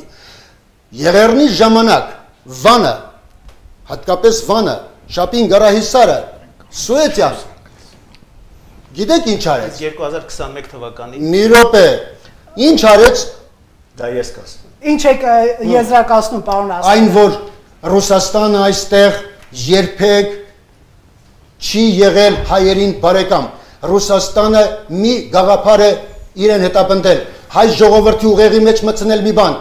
Հայերի միակ եւ վերջնական բարեկամը ռուսն է, միակ եւ վերջնական թշնամին թուրքն է, որի պատճառով էլ մենք այսքան դժբախտություններ ենք կրել։ Արձագանքի հնարավորությունով ես ցանկանայի ասել, որ այստեղ առ այսօր գործում է ռուս-թուրքական ստատուս կվոն, որը ձևավորվել է, ես 18-րդ դար չեմ գնա, ընդամենը 100 տարի առաջ 1921 թվականի տխրարչակ Մոսկովյան պայմանագրով, համաձայն որի Հայաստանը օկուպացվել է մեր անկախ հայրենիքը, օկուպացվել է 11-րդ Կարմիր բանակի կողմից, եւ նաեւ քեմալական թույլ տվեք խոսեմ, էլի ես ձեզ լսում էի, եւ քեմալական բանակի հարձակման համատեղ սա օպերացիա էր, ընդ որում նախորոք մշակված Լենինի եւ Քեմալի կողմից, եւ ըստ որի գիտենք, Արցախը Նախիջևանը դարել են Ադրբեջանի մաս, ավելի ճիշտ Նախիջևանը պրոտեկտորատ, Ղարսը անցել է թուրքերին, իսկ Հայաստանը դարել է Խորհրդային Միության կայսրության գաղութ։ Մենք մասամբ կարողացանք կոտրել այդ ստատուս կվոն 91, 92, 94 թվականներին Արցախի հաղթանակի շնորհիվ, բայց միայն ռազմի դաշտում։ Մենք չկարողացանք ռազմի դաշտում ունեցած հաղթանակները ամրագրել դիվանագիտական, իսկ պարտված դիվանագիտությունը նաև պարտություն է բերում ընդհանրապես պատերազմի հարցեր ենք տալիս, պարոն Հայրապետյան, դուք հարցի հնարավորություն ունեք, արգելի բանախոսներ իրար հարցի հնարավորություն եմ, բայց որևէ մեկին չեմ ուզենա հարց տալ, որտեղ եթե հարց տալու ունեմ, հենա իրանց գաղափարական առաջնորդին Պուտինին հարցը կտամ, իսկ այստեղ էլ գաղափարական առումով այդ դեպքում պարոն Գարսյան, դուք հարց ունեք մեր բանախոսներին։ Եթե այդպես են պատասխանում, եկեք անցնենք հարց-պատասխան ֆորմատից, թույլ տաք։ Համեցեք։ Ինչպես եք տեսնում, ում եք հարց ուղղում։ Պարոն Ասլանյանին, չէ, պարոն Գալստյանին։ Ինչպես եք տեսնում մեր անվտանգային հարցերի լուծումը, եթե հանկարծ Ռուսաստանում մոտ ամիսների ընթացքում կատարվի այն, ինչ կատարվեց 1991 թվականին, պուչ, խառնաշփոթ եւ Ռուսաստանը զորքերը հանի Կովկասից հենց այնպես, ինչպես զորքերը հանեց Կովկասից Խորհրդային Միության փլուզումից հետո։ Ինչ ենք անելու։ Խաչիկ Գալստյան, պատիվ ունեմ դաշինք, համեցեք։ Բացառում եք այդ տարբերակը։ Գործընկերներ, իհարկե, տեսեք, նախ պատմությունը եթերներ չի սիրում։ Չէ, ես հստակ պնդում եմ, որ այդ չափազանցված պատկերացումները, որ Ռուսաստանը այսօր, վաղը չէ մյուս օրը, հայ հեսա փլուզվում է եւ այդ փլատակների տակ կմնան նաեւ հայոց պետականությունը չարթարացված են եւ կանխակալ վերաբերմունք է մեր անվտանգային համար առաջին գործընկերոջ նկատմամբ։ Ռուսաստանի Դաշնությունը այսօր քան երբևէ իրեն շատ վստահ է զգում միջազգային հարաբերություններում, ինքը կարողանում է որպես երկրների համաշխարհային հանրության մեջ ամենա այսպես ասած ռազմականացված կամ ռազմական գոնե առումով իրեն լավ զգացող, ակտիվ զգացող պետություններից մեկը ապահովել եւ իր անվտանգությունը եւ ինչու՞ չէ որոշակի երաշխիքներ տրամադրել նաեւ իր դաշնակիցներին։ Նորից եմ կրկնում, Հայաստանի Հանրապետության անվտանգային համակարգը սերտորեն կապված է եւ դեռ տասնամյակներ պետք է կապել Ռուսաստանի Դաշնության հետ։ Ռուսաստանի Դաշնությունը պետք է մնա մեր համար առաջին ռազմավարական դաշնակիցը եւ այն կասկածամիտ հարաբերությունները, այն վտանգված հարաբերությունները, որ կան, փոքր պետությունները իրավունք չունեն սեթևեթևելու, փոքր պետությունները իրավունք չունեն իրենց գժականի տեղ դնելու, փոքր պետությունները պետք է դաշնակցային իրենց հարաբերությունները իրենց ռուս գործընկերների հետ շարունակեն, ու ես վստահ եմ, ռուսների հետ հնարավոր է բանակցել, ռուսների հետ ուղղակի պետք է բավարար հմտություն ունենալ, բավարար կապեր ունենալ, անձնական ֆակտորը միջազգային հարաբերություններում ոչ ոք չի չեղարկել, այդ հարաբերությունների մի բերելով մեր դաշինքի առաջնորդները կարող են ունեն այդ կապերը եւ վստահաբար հաջորդ իսկ օրը հայ-ռուսական հարաբերությունները որակական նոր մակարդակի կհասցնենք, որի դրական պտուղները կքաղենք ազգովի։ Արձագանք Վահե Գասպարյան։ Արձագանք շատ կարճ, Ռուսաստանը այնքան հզոր է, որ թույլ տվեց, որ Թուրքիան մտնի Կովկաս 1, Ռուսաստանը այնքան հզոր է, որ հիմա դաժանագույն սանկցիաների տակ ճկռում է տնտեսությունը, եւ Ռուսաստանը այնքան հզոր է, որ Բայդենը Պուտինի հանդիպումից առաջ հայտարարում է, որ համատեղ մամլո ասուլիս չի լինելու եւ նա դրա կարիքը չունի։ Մոտակա ամիսներին մենք կտեսնենք Պուտինյան Ռուսաստանի փլուզումը։ Սպասեք, հուսացեք, ես դուք չեք ուզում օգտվել հարցի հնարավորությունից։ Ես հարցի հնարավորությունը իհարկե կարելի էր պարոն Ասլանյանին մեկ-երկու հարցեր ուղղել, ես կարելի եմ օրինակ պարոն Ասլանյանին ես կուղղեի հետեւյալ հարցը, պարոն Ասլանյան, այնուամենայնիվ մեր հանրության համար ամենակարևոր ու այսպես ասած պատասխանի արժանի հարցերից մեկը հետեւյալն էր. ով էր պատասխանատու այս իրավիճակի համար, ով է պատասխանատու 44-օրյա պատերազմի աղետալի հետևանքների համար, ով է պատասխանատու 5000 զոհերի համար, ով է պատասխանատու 10000 քառակուսի կիլոմետրը կորցնելու համար, ով է պատասխանատու հարյուրավոր շեները դատարկելու համար եւ վերջապես ով ստորագրեց նոյեմբերի 9-ի փաստաթուղթը։ Հակոբ Ասլանյան պատասխան։ այնքան շատ էր հարցերը, որ հերթականությունը ես կորցրի։ Ենթադրում եմ, վերջից սկսեք, ով ստորագրեց փաստաթուղթը։ Ստորագրելը թողենք վերջում։ Նախ այս պարտության մեջ եթե վերցնենք, բոլորս էլ մեղք ունենք։ Քիչ թե շատով։ Ինչու, որովհետև գողացողն էլ մեղք ունի, թալանողն էլ եւ նրա ձեռքը չբռնողն էլ։ Գողացողն ու թալանողը ավելի շատ մեղք ունի, քան նա, եւ այս պայմաններում անպայման մեղավոր են։ Երկրորդ հարցին ինչքան հիշում եմ, ընդհանրապես պարոն Գալստյան, պատերազմի ժամանակ պարտությունը գենշտաբինն է, զինվորականությանն է, որովհետև նա է մշակում ռազմական գործողությունները, որովհետև նա է նախատեսում, թե ինչպես պետք է արվի։ Մեղավոր էր գենշտաբը, հետո Պարոն Ասլանյանը պատասխանի, հետո կանդրադառնանք, հա։ Համեցեք, պարոն Ասլանյան, դուք եք պատասխանում։ Իհարկե 94 թվականին այնքան համակցված էր եւ այնքան կազմակերպված էր, որ ասելու չէր։ Օրինակ, բացի դրանից կար ուրիշ հոգի։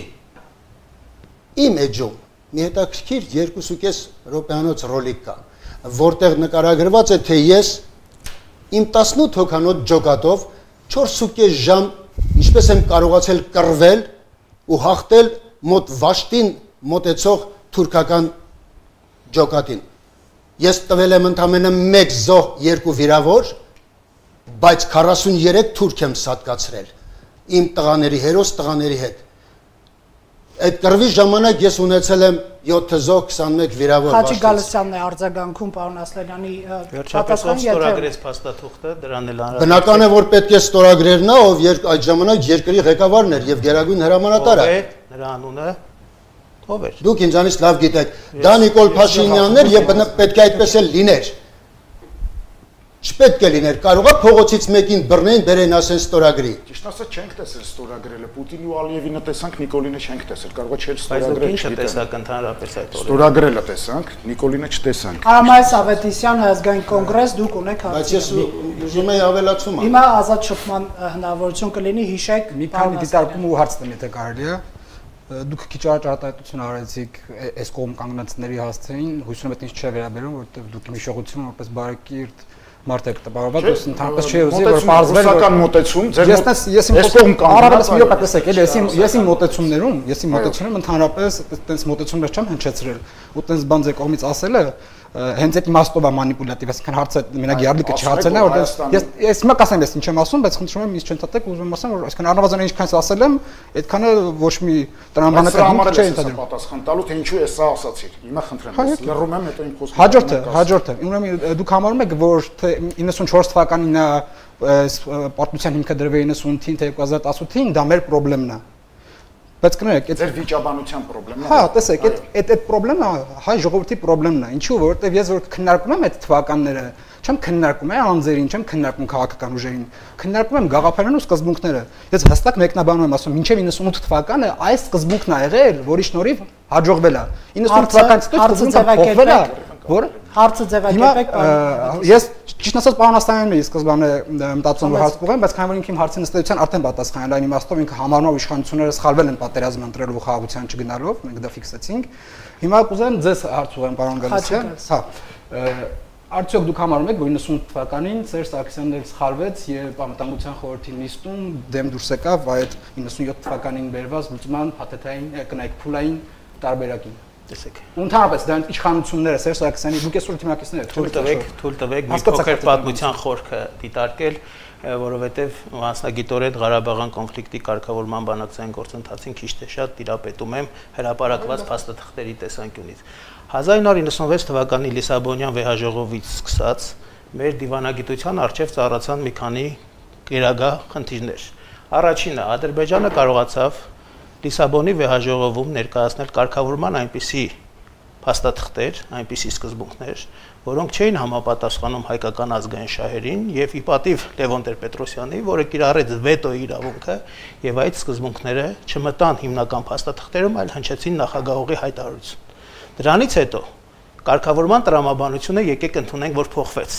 որովհետև այն կարգավորման փաթեթները, որոնք ներկայացվեցին մեզ 97 թվականին, սկզբից փաթեթային, հետո փուլային տարբերակի տեսքով, առաջինը մերժվեց Հայաստանի եւ Ղարաբաղի իշխանությունների կողմից, երկրորդը որպես հիմք փուլայինը ընդունվեց Հայաստանի, մերժվեց Ղարաբաղի իշխանությունների կողմից, բայց ընդունենք, որ դրանից սկսած 96-ի դեկտեմբերից սկսած Արցախի ինստիտուցիոնալ մասնակցությունը բանակցություններին արդեն դադարեցված էր, չնայած հաստատքներում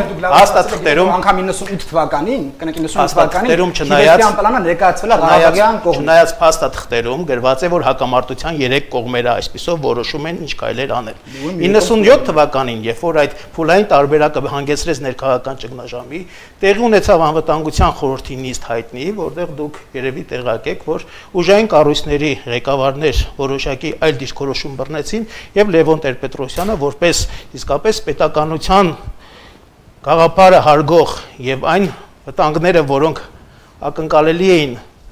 դիմակայելու դեպքում հրաժարական տվեց եւ իշխանությունը հանձնեց մարդկանց, ովքեր 20 տարի շարունակ վարեցին բանակցություններ։ Այնտեղ տեղի ունեցան որոշակի ինստիտուցիոնալ փոփոխություններ։ Որոշակի փոփոխությունները մենք ֆիքսում ենք, որ գիտեք ինչ, եթե կարգավիճակի առաջնայնության տեսանկյունից եք նայում, 98 թվականին մեզ ներկայացված ընդհանուր պետության կոնցեպցիան Ղարաբաղի կարգավիճակի առումով ամենաբարձրագույնն է եղել։ Հոդված առաջիններ խոսում էր կարգավիճակի մասին, որտեղ խոսում էր, որ Ղարաբաղն ու Ադրբեջանը իրար հետ ընդհանուր պետություն են ստեղծում։ Դա 98 թվականին։ Հետո եղավ QS-ը։ QS-յան բանակցություններում հստակ ամրագրված էր, որ Լեռնային Ղարաբաղի նախկին ինքնավար մարզը չի պատկանում դե յուրե Ադրբեջանին եւ անցնում է Հայաստանի ինքնիշխանության ներքո։ Բնականաբար այնտեղ կար կոմունիկացիաների փոխանակման մասին կետ նաև եւ այն ժամանակվա մեղրու կոմունիկացիոն միջանցքի մասին գաղափարը նույնպես շրջանառվում էր, բայց հարգելիս դրանք բոլորը պատմական փաստաթղթեր են, որոնք իրականություն չեն դարձել։ Իրականություն է դարձել նոյեմբերի 9-ի հայտարարությունը, որտեղ մենք հանձնել ենք 10000 կիլոմետր տարածքներ։ Մենք գիտեք ինչ, իրականում մենք ազգովի ունեցանք մի քանի հարցեր։ Մենք ազգովի չհավատացինք մեր ազգային երազանքին։ Մենք ազգովի չհավատացինք, որ հնարավոր է Արցախը պահել, Արցախը լինի անկախ, հետևաբար, չէ, գիտեք ինչ, ազգին նվատակը երբ որ ձևակերպում ես, ազգային գաղափարը երբ որ ֆիքսում ես, անհնարին իրավիճակ դա մաքսիմալիստական նախ ճանապարհները բազմաթիվ են։ Ճանապարհ համար առաջին, նորից Թալանը միգուցե, բայց ամեն ինչը թալանից է սկսվում։ Ճանապարհը, երբ որ դու ամբողջությամբ պոպուլիստների ամենասիրած կռվանն է։ Պոպուլիզմը ամբողջ աշխարհում ունի երկու կռվան։ Թալանել են ժողովրդին եւ ժողովուրդը արժանի ավելին, քան ունի եկեք գանք մեր օրեր համազգային կոնսոլիդացիա, ազգի համախմբումը, հարգելի գործընկերներ, ազգային կոնսոլիդացիան, ազգի կարող ուժերի համախմբումը, մեջքը շտկելը, օր առաջ գործի կպնելը, այն ճանապարհն է լինելու, որ մենք ազգովի ապրելու ենք, արարելու ենք եւ ստեղծագործելու ենք։ Ինչպեսի պատասխանները կա մի խոչընդոտ։ Հայոց պետականության հիմքում դրված է մեծ ական։ Այդ ականի անունն է Նիկոլ Փաշինյան։ Ինչպես Արցախի պետականությունը, Հայաստանի պետականությունը ականապատված է, այդ ականի թելը մեխին գցած է, մեխն էլ Չաքուչի հետ գիտեք ում ձեռը տված է, այդ անձնավորությունն էլ թուրքի դեմը կզած է, թուրքն էլ հիմա այդ թելը քաշած է ու հունիսի 20-ին, եթե այլ ընտրություն են կատարում, հայոց պետականությունը գմգմփու պայթած է։ Սա ենք մենք ուզելու, իհարկե ոչ, ազգովի հունիսի 6-ին շնորհակալություն, համեցեք։ Ես համաձայն չեմ դրա հետ, այդ մտքի հետ։ Իրականում մեր իշխանությունը շատ հստակ ունի ծրագրեր, եւ այդ ծրագրերը մենք կիրականացնենք հունիսի 20-ից հետո, քանի որ ժողովուրդը շատ լավ էլ հասկանում է, որ այս ընտրություններով վերահաստատելու է իր իրավունքը։ Երկրում իշխանությունը միշտ պետք է պատկանա, եթե մենք ժողովրդավարակ երկիր ենք, ուրեմն իշխանությունը պետք է պատկանա ժողովրդին, եւ ժողովուրդը պետք է որոշի, թե այդ իշխանությունը ով պետք է իրականացնի իր համար։ Եթե այսօր ժողովուրդը ունի այդ կամքը եւ ասում է, սիրելիներս գնացեք եւ երկրորդ անգամ մենք ձեզ վստահում ենք եւ դուք արեք այն, ինչ մենք ձեզ պատվիրել ենք։ Այնպես որ մի վախեցրեք ժողովրդին, թե եթե հանկարծ ժողովուրդը ուրիշ ընտրություն անի, ապա գմգմ կլինի, ոչ մի գմգմ չի լինի, որովհետև Փառք Աստծո մենք ունենք այդ հնարավորությունը ու ապացուցելու ենք, որ մենք կարող ենք եւ կանենք այն, որ հայ ժողովուրդը մեջքը վաղուց արդեն ուղղում է, արդեն 3 տարի է, որ հայ ժողովուրդը այլևս չի ծախվելու, որ հայ ժողովուրդը չի վախենալու, իր արժանապատիվ ընտրությունն է անելու եւ ինչպիսի ընտրություն էլ որ նա անի, մենք նրա հետ համաձայն ենք։ Շնորհակալություն, պարոն Հայրապետյան, այս հարցին դուք եք պատասխանելու, հիմա ես հարցը ձևակերպեմ։ Ես ուզում եմ անդրադառնալ պարզապես, եթե կարելի է։ Կարճ ուղղակի հաջորդ այո, շատ կարճ։ Ականի անունը ամենևին էլ ոչ Ռոբերտ Քոչարյանն է, ոչ Նիկոլ Փաշինյանն է, ոչ Սերժ Սարգսյանն է։ Ականի անունը քրեականացված պիտակներ կպցնել է, մեր մտածողության խնդիր ունենք մենք, ինչպես սկզբում ասացի։ Եթե մենք մեր միտքը չփոխենք պետականավարման առջև, եթե մենք թույլ տանք, որ վաղվա Հայաստանում էլ կամ մեր տեսլականի Հայաստանում էլ, ասենք Դավիթ Շահնազարյանը, Սերժ Սարգսյանը, հիմա Արթուր Վանեցյանը, հա, ինֆորմացիայի տիրապետող կգբեշնիկները դարձյալ հավակնեն պետության ղեկավարության, մենք լավ տեղ անհավասար վիճակ ենք, մենք ուզում ենք հավասար հայրենիք ունենալ, թե հավասարությունը մեզ համար կեղծ արժե։ Այդ դեպքում բացեք ԿԳԲ արխիվները, թող բոլորն իմանան դանոշիկներն ովքեր են եղել։ Սա մեկ, եւ երկրորդ այդ գմգմփը, որ ասում եք չի լինելու, կարող է եւ չլինի, որտեվ այդ գմգմփը ոչ Նիկոլն է սարքել, ոչ Քոչարյանը, ոչ Սարգսյանը, այդ գմգմփը եթե եղավ, ռուսներն են այստեղ գմբասել, որտեվ գմգմփը ռուսական պրոյեկտ է։ Ուրիշ բան, որ վաղը չեմիսուրը կարող է Պուտինին իր չեկիստական ծակը ցույց տա Բայդենը, որից հետո այստեղ պլաններ փոխվեն։ Չկարողանա իրականացնել իր այդ սատանայական պլանը Հայաստանը քաոսի մեջ նետելու։ Միակ մեր այսօրվա այդ բռնվելու տեղը այն է, որ վաղը չեմիսուրը Պուտինը անկյուն կքաշվի, այլապես իրոք մեզ մռայլ օրեր են սպասում, այլապես դրա քեղաձիերը կռիվ տալու Նիկոլ Փաշինյանի ու Քոչարյանի վրա է դրված, որպես այստեղ ռուսական պայթունավտանգ ականներ։ Իմ հարցին պետք է խնդրեմ մեկ րոպեից համանում յուրաքանչյուր բանախոս պատասխանի, արտաքին հարաբերությունն է միայն Ռուսաստանի դաշնություն չէ, արևմուտք չէ, նաև Թուրքիա եւ Ադրբեջան է։ Գիտեք Իլհամ Ալիևը այնտեղից Հայաստանին առաջարկել է խաղաղության պայմանագիրը ստորագրել, ճանաչելով Լեռնային Ղարաբաղը որպես Ադրբեջանի մաս, Թուրքիայից այս ընթացքում հատկապես պատերազմից հետո բարձրաստիճան պաշտոնյաների կողմից եղել են հարաբերություններ հաստատելու այսպես մեսիջներ, սակայն որևէ գործընթաց մենք չենք տեսել յուրաքանչյուր բանախոսի խնդրում է պատասխանել այս հարցին, ինչ պայմաններով Հայաստանը պետք է կամ չպետք է գնա հարաբերությունների այս պետությունների հետ, որոնց մենք տարիներ շարունակ համարել ենք թշնամական եւ Հայաստանի նկատմամբ թշնամական քաղաքականություն է վարել։ Պարոն Գալստյան, համեցեք մեկ րոպե։ Ադրբեջանը եւ Թուրքիան, ինչպես բազմիցս այսօր էլ շարունակում են մնալ ազգային անվտանգության սպառնալիք հայության համար, Հայաստանի Հանրապետության եւ Արցախի Հանրապետությունների համար։ Սա աքսիոմատիկ է։ Ինչ պետք է անել։ Նախ եւ առաջ Արցախի Հանրապետությունը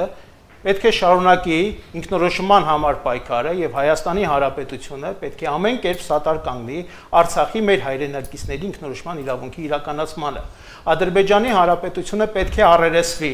այն փաստի հետ, որ 44-օրյա ռազմական ագրեսիայի ընթացքում թույլ է տվել մարտության դեմ բազմաթիվ հանցագործություններ, Թուրքիան միջազգային ահաբեկչություն է արտահանել Կովկասյան տարածաշրջան։ Սրանք պետք է դատապարտվեն միջազգային հանրության կողմից։ Մենք պետք է հասնենք նրան, որ դեօկուպացիայի ենթարկենք Արցախի Հանրապետության այն տարածքները, որոնք առնվազն լղիմ շրջանակներում են եղել, ինչը ենթադրում է, որ եւ Ադրբեջանը եւ Թուրքիան չպետք է հաղթող լինեն։ Հաղթողներ պարտվող հարաբերությունների, իսկ այսօր Ադրբեջանը հաղթած է, մենք միանշանակ պարտվող կարգավիճակում ենք։ Միայն արժանապատիվ խաղաղությունը եւ հավասար հարաբերությունները կարող են երկարաժամկետ կայունության եւ խաղաղության հիմք հանդիսանալ մեր տարածաշրջանում։ Անցակ պարոն Ասլանյան, Նիկոլ Փաշինյանը հայտարարում է, որ խաղաղության դարաշրջան է բացվելու իր իշխանության գալուց հետո։ Դուք ունեք 1 րոպե, իմ հարցը հիշում եք, նաեւ դարաշրջանի մասին հարց։ Խոսքը բերեց նրան, հանկարծ հիշեցի Բաթումի պայմանագիրը, որ ասում է այսօր իրավիճակը փոխվել է։ Իմիջիայլոց Բաթումի պայմանագրի ժամանակ էլ մայիսի 11-ից սկսած պայմանագիրը ձգձգվում էր, բայց երբ որ հայերը ջարդ տվեցին Սարդարաբադում եւ այլն, թուրքերը անմիջապես որոշեցին պայմանագիր կնքել։ Այսօր նույն վիճակն է, երբ որ Ռուսաստանը նեղն է ընկել, Թուրքիան նույնպես հասկանում է, որ չի կարողանալու անել ինչ որ պետք է, դրա համար էլ որոշակի վերաբերմունքները փոխվել են։ Սա մեկ, երկրորդ, ինչ վերաբերում է անվտանգությանը, ես հենց ամենասկզբից ասեցի, մեր անվտանգությունը միայն հետևյալում է, մենք պետք է թողնենք բոլոր տեսակի իրար նկատմամբ որևէ պահանջները եւ լծվենք հայ ժողովրդին միասին դուրս բերելու, միասին, մինչև մենք մեր եսը չմոռանանք ու չդառնանք մենք ոչինչի չենք հասնի։ Շնորհակալություն Հայ ազգային կոնգրես, պարոն Ավետիսյան, հարևանների հետ հարաբերություններ, արդյոք դուք պատկերացնում եք խաղաղություն, եթե այո, ապա ինչ քայլերից հետո համեցեք։ Տեսեք, այդ խաղաղության այլընտրանքը մենք արդեն տեսանք որն է։ Հիմա ինչի մասն եմ ես ուզում խոսել։ Տեսեք, ցանկացած արտաքին ագրեսիայի, ցանկացած արտաքին մարտահրավերի պատասխանելու դիմակայելու երկու տարբերակ կա։ Մեկը երկրի զինված ուժերն են, մյուսը դիվանագիտությունը։ Ընդ որում սրանք իրար հակադրել չի կարելի։ Ցավոք սրտի վերջի իրադարձություններից հետո երկրի ղեկավարը ու քաղաքական թիմը երկրի տանելով արկածախնդիր պատերազմի մեջ, այդ զինված ուժերը ըստ էության կնայեք, բայց պետք է փաստել, սա ցավոտ իրողությունից պետք է փաստել, ջախջախեցին։ Հիմա մեզ համար մեր անվտանգության հիմնական հենարան մնացել է դիվանագիտությունը, նախաձեռնողական դիվանագիտությունը։ Այդ դիվանագիտությունը մեր բարեկամների հետ, մեր պոտենցիալ բարեկամների հետ, մեր թշնամիների հետ, մեր հակառակորդների հետ, որովհետև մենակ այդ հնարավոր մաքսիմում սահմանները բոլորի հետ ճշգրտելով, adekvat, ռեալիստական, պրագմատիկ քաղաքականություն վարելով է հնարավոր հասնել կոմպրոմիսների, ընդունելի կոմպրոմիսների ու ապահովել Հայաստանի Հանրապետության, Արցախի Հանրապետության անվտանգությունը։ Շնորհակալություն Վահե Գասպարյան, ազգային ժողովրդավարական բևեռ, Թուրքիայի եւ Ադրբեջանի հետ դուք պատկերացնում եք խաղաղություն ներկա պայմաններում։ Ներկա պայմաններում ոչ, քանի դեռ նրանք հանդիսանում են մեր թշնամիները եւ ոչ թե մենք ենք նրանց այդպեսին համարում, այլ նրանք մեզ առաջի հերթին։ Ռուսաստանը, Թուրքիան եւ Ադրբեջանը 100 տարի շարունակ պահում են իրենց իսկ կողմից ստեղծած ստատուս կվոն։ Այդ ստատուս կվոն կոտրվելու է շատ շուտով, որովհետեւ ինչպես ես նշեցի, արևմուտքը մտնում է տարածաշրջան, ԱՄՆ-ի, Ֆրանսիայի, Իրանի եւ Հնդկաստանի շահերից արդեն բխում է այս տարածաշրջանում լրիվ այլ ճարտարապետություն, հյուսիս-հարավ եւ այդ տրամաբանության ներքո ժողովրդի կամքի պարտադրմամբ ստեղծված մոտ ապագայում ազգային ինքնիշխան պետությունը եւ կառավարությունը կվարեն ինքնիշխան քաղաքականություն եւ կունենան իրական դաշնակիցներ, որոնց արկայությունը զսպող հանգամանք կլինի թե Թուրքիայի, թե Ադրբեջանի հանգամանքներում։ Ռուսաստանը հեռանում է Կովկասից։ Միքայել Հայրապետյան, արդյոք Հայաստանը պետք է խաղաղության պայմանագիր կնքի Ադրբեջանի հետ, Ալիևի պահանջները շատ հստակ են, ճանաչել մեր տարածքային ամբողջականություն եւ Թուրքիայի հետ սահմանի բացում պետք է անել, իրականացնել, թե ոչ ինչ խոչընդոտներ կան կամ ինչ օգուտներ կունենա Հայաստանը, համեցեք մեկ րոպե։ Սկզբունքների առումով 100%-ով համամիտ եմ պարոն Ավետիսյանի հետ, 100%-ով համամիտ եմ, այո, մեր պոտենցիալ դաշնակիցներ եւ այլն։ Այո, խաղաղություն պետք է կնքվի։ Խնդիրն այստեղ այն չէ, որ խաղաղություն Ադրբեջանի կամ Թուրքիայի հետ ունենանք, թե չէ։ Նրանց հետ հենց այսօր սկսենք բանակցություններ, թե ոչ։ Այո, օր առաջ, ժամ առաջ պետք է սկսել, պարզապես ում պապայությամբ։ Ռուսաստանն արդյոք թույլ է տալու մենք հավասարի հետ խոսենք այնտեղ։ Իսկ ինչու թույլ պետք է չտա։ Որովհետև ինքն Հայաստանը համարում է իր ոչինան է համարում արդեն 300 տարի։ Հայաստանն իր ոչինան է, դրա համար թույլ չի տալու։ Նայեք, ասացի, ՄԱԿ-ի քվեարկությունները, Ռուսաստանը թույլ կտա հանկարծ հակառակ բան քվեարկեն, հանկարծ թույլ կտա սովետական զենք չառնեն, հանկարծ խաղաղության օրակարգով է հանդես գալիս, ապաշրջափակում համեցեք։ Ռուսաստանը թույլ չտվեց, նույնիսկ, տեսեք, տարան բանտ նստեցրեցին այն մեկին, ինչա թե ոչ թե ռուսական զենք էր առել, այլ Չեխիայից էր զենք առել։ Մենակ դրա համար ռուսները պատժում են այստեղ։ Միայն մեզանից պիտի կախված լինեք։ Այ եթե այդ կախվածությունը չլինի, հենց այսօր իսկ եւ այդ հնարավոր է Թուրքիայի հետ նորմալ արժանապատիվ խոսակցություն բացել ու ոչ պարտվածի ողնաշարը ջարդվածի տեսքով։ Մեր Արամ Մանուկյանը այստեղ Խալիլ Փաշայի հետ համբուրվեց, ինչա թե Հայաստան ծորեն պիտի բերեր։ Հասկանում եք, մենք ինչ ենք կպել նայում թե պապան ինչ կասի։ Այ խնդիրն այն է, եթե Ռուսաստանն այստեղից համաձայն եմ պարոն Գասպարյանի հետ, եթե Ռուսաստանն այստեղից հեռացող է եւ այստեղ արդեն միջազգային խուլիգանություն չի կարողանան անել իր երկվորյակ եղբոր Թուրքիայի հետ, ապա միջազգային բանով։ Պարոն Գասյան, ըստ պարոն Հայրապետյանի խոսքի Ռուսաստանի Դաշնությունն է խանգարում, որ Հայաստանի Հանրապետությունը Թուրքիայի հետ հարաբերություններ հաստատի, ըստ երևույթին իմաստը այն է, դուք էլ լսեցիք, որ թույլ չեն տա անկախ քաղաքականություն վարել, արդյոք այդպես է։ Պարոն Հարապետյանը իրավունք ունի այդպիսի կարծիք ունենալու, սակայն ես թույլ տվեք չհամաձայնվեմ այդպիսի կարծիքի հետ, Հայաստանի Հանրապետությունը ազատ բանավեճի փուլ է, կարող եք միացակա դարձնել, ինչքան էլ այս պահին ծանր իրավիճակում է եւ ապաշնոր քաղաքականության արդյունքում որոշակիորեն ինքնիշխանության ռեսուրսները բավականաչափ մեզ համար սպառված են, ես վստահ եմ, որ հունիսի 20-ից հետո մենք կարողանալու ենք իրավիճակը շտկել, կարողանում ենք մեր արժանապատվությունը վերականգնել, մենք կարողանալու ենք մեր պետական ազգային իղձերն ու նպատակները կյանքի կոչել եւ այդ իղձերի կյանքի կոչման ճանապարհին Ռուսաստանի Դաշնությունը լինելու է մեր ռազմավարական հիմնական դաշնակից գործընկերը։ Սա ենք մենք առաջարկելու մեր ընտրողներին ու վստահ եմ, որ հայ հանրության զգալի հատվածի համար հայ-ռուսական հարաբերությունների որակական նոր բնույթի տեղափոխումը եւ իրապես գործընկերային, իրապես իրավահավասար հարաբերությունները դրանք ապագայի այն տեսլականն են, որը մենք կյանքի ենք կոչել։ Արձագանքներ կան։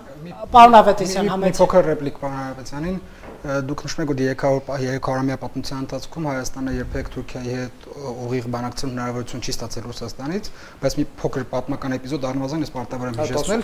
Չէ, խոսքի 90-ական թվականների մասին է Հայաստանը, երբ որ Ռուսաստանն էր դեմոկրատական, Հայաստանը ստացել էր։ Չէ, դե 310 ընդհանրապես արձանագրեմ, որ առաջին նախագահն էլ գնաց Դեմիրելի հուղարկավարությանը, որտեղ բանակցություններ եղան, անգամ արձանագրությունների կնքման փուլ հասունացավ, սակայն հայկական ուժերի քարվաճարի շրջանի ազատագրմամբ այդ process-ը կանեց։ Ուզում եք իմ ավելի չոր ասեմ, ոչ, երբ որ առաջին նախագահը փորձեց մեր ամբողջ 2000 տարվա պատմության ընթացքում շատ ամենալուրջ պետական գործին վայել քայլ կատարել, ինքնուրույնաբար Հայաստանն իր խնդիրները լուծել, Մոսկվայից սարքվեց իրենց ներկայացուցիչների Վազգեն Սարգսյանի, Ռոբերտ Քոչարյանի, Սերժ Սարգսյանի միջոցով սարքվեց նրա հեռանալը։ Այնպես որ էլի Ռուսաստանը թույլ չտվեց որպեսզի Տեր-Պետրոսյանի խաղացում թե պատերազմն իրականանար։ Այնպես որ մեծ հաշվով էլի սուբյեկտիվ կան հարցը դրա համար էլ չեմ մեկնաբանում։ Համեցեք, պարոն։ Այնինչ մենք հիմա տեսնում ենք դա նախկիների եւ ներկաների վեճն է, դա պատկերավոր ասած բանկայի մեջ հայտնված սարդերի իրար խժռելու գործընթաց է։ Նրանք լուծումներ են փնտրում կաղութային համակարգի ներսում այն դեպքում, երբ պետք է փոխել ինքը համակարգը։ 3 տասնամյակ շարունակ մենք ունեինք բանակը, երկիրը, տնտեսությունը կեղեքող թալանող համակարգ, որի կնքահայրն էր Կրեմլը եւ որի իր ձեռքը իր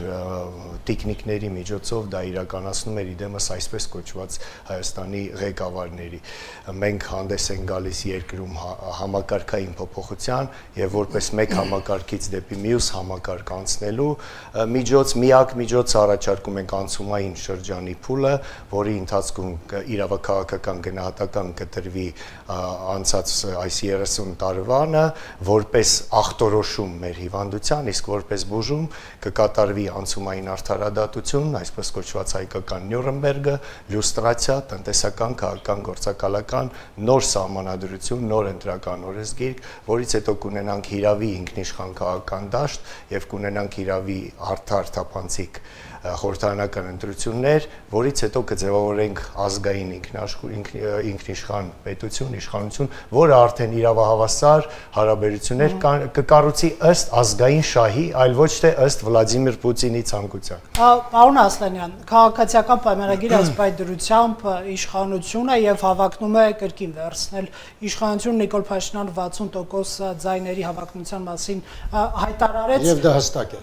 Հիմա դուք պատասխանեք իմ հարցին Հիմա դուք պատասխանեք իմ հարցին, ասեմ, արդեն խոսում եք որ հստակ որ 60-ը լինելու, արդեն ավելին է, ես մի քիչ մեղմ եմ ասում, ժամանակ ասում եմ, ինչքան ուզենք այնքան կխփենք, հիմա ասում ենք խփենք մինչև 60։ Ոչ, այնպես են ասում։ Շատ սխալվում եք, կներեք, ես ուզում եմ ասել։ Համեցեք։ Ես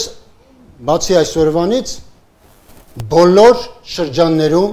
պատտվել եմ։ Բոլոր շրջաններում տեսել եմ ժողովրդին ողջավորությունը եւ բոլոր շրջաներում տեսել եմ մարդկանց ցանկությունը։ Եվ երբ որ մենք ասում ենք 60% մոտավորապես չենք ասում նրա համար որ խփենք։ Շատ սիրելիներս, եկեք մի բան ասենք։ Մենք անցկացրել ենք 18 թվականից հետո անցկացրել ենք մի քանի ընտրություններ։ Կարող է գոնե մեկ ընտրություն ցույց տալ, որ մենք կեղծել ենք։ Չեք կարող։ Կներեք, գոռացող չկա։ Կներեք։ Մի րոպե, կներեք։ 72 վերջացնեմ, քիչ առաջ Խնդրեմ։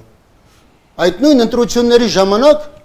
մենք բազմաթիվ տեղերում, Վանաձորում, Ափանում եւ այլն պարտվել ենք, բայց չենք կեղծել։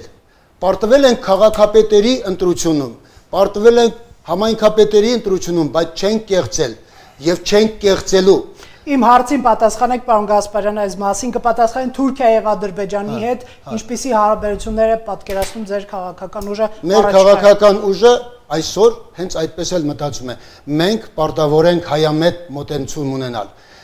Հարցն այն է, որ ինչ է տեղի ունեցել։ Թավշյա հեղափոխությունը,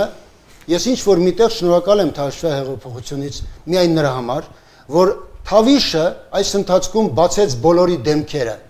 Բոլոր մարդիկ փակ էին ախր։ Այո, փակ էր։ Հավոս գիտեիք, որ այդքան լափողներ են հավաքված շուրջը։ Իհարկե Park-ին տղեկ էին գիտել։ Շատ կներեք, իհարկե փակ էր։ Իհարկե փակ։ Իհարկե փակ էր։ Թավիշը բացել է բոլորի դեմքերը։ Թավիշն այսօր ասել է, Բայց ձեր իշխանության ներսում էլի։ Նաև իշխանության ներսում, շատ կներեք, եթե իշխանության ներսում չլներ, ես այդպես չէի ասի, եթե դուք մտածում եք, որ ես ինձնից դուրս եմ ասում, ես սենեկան չեմ։ Շատ լավ եք ասում, շարունակեք դա հրապուրիչ է։ Ես միշտ ասում եմ այն, ինչ գիտեմ ու զգում եմ, կներեք։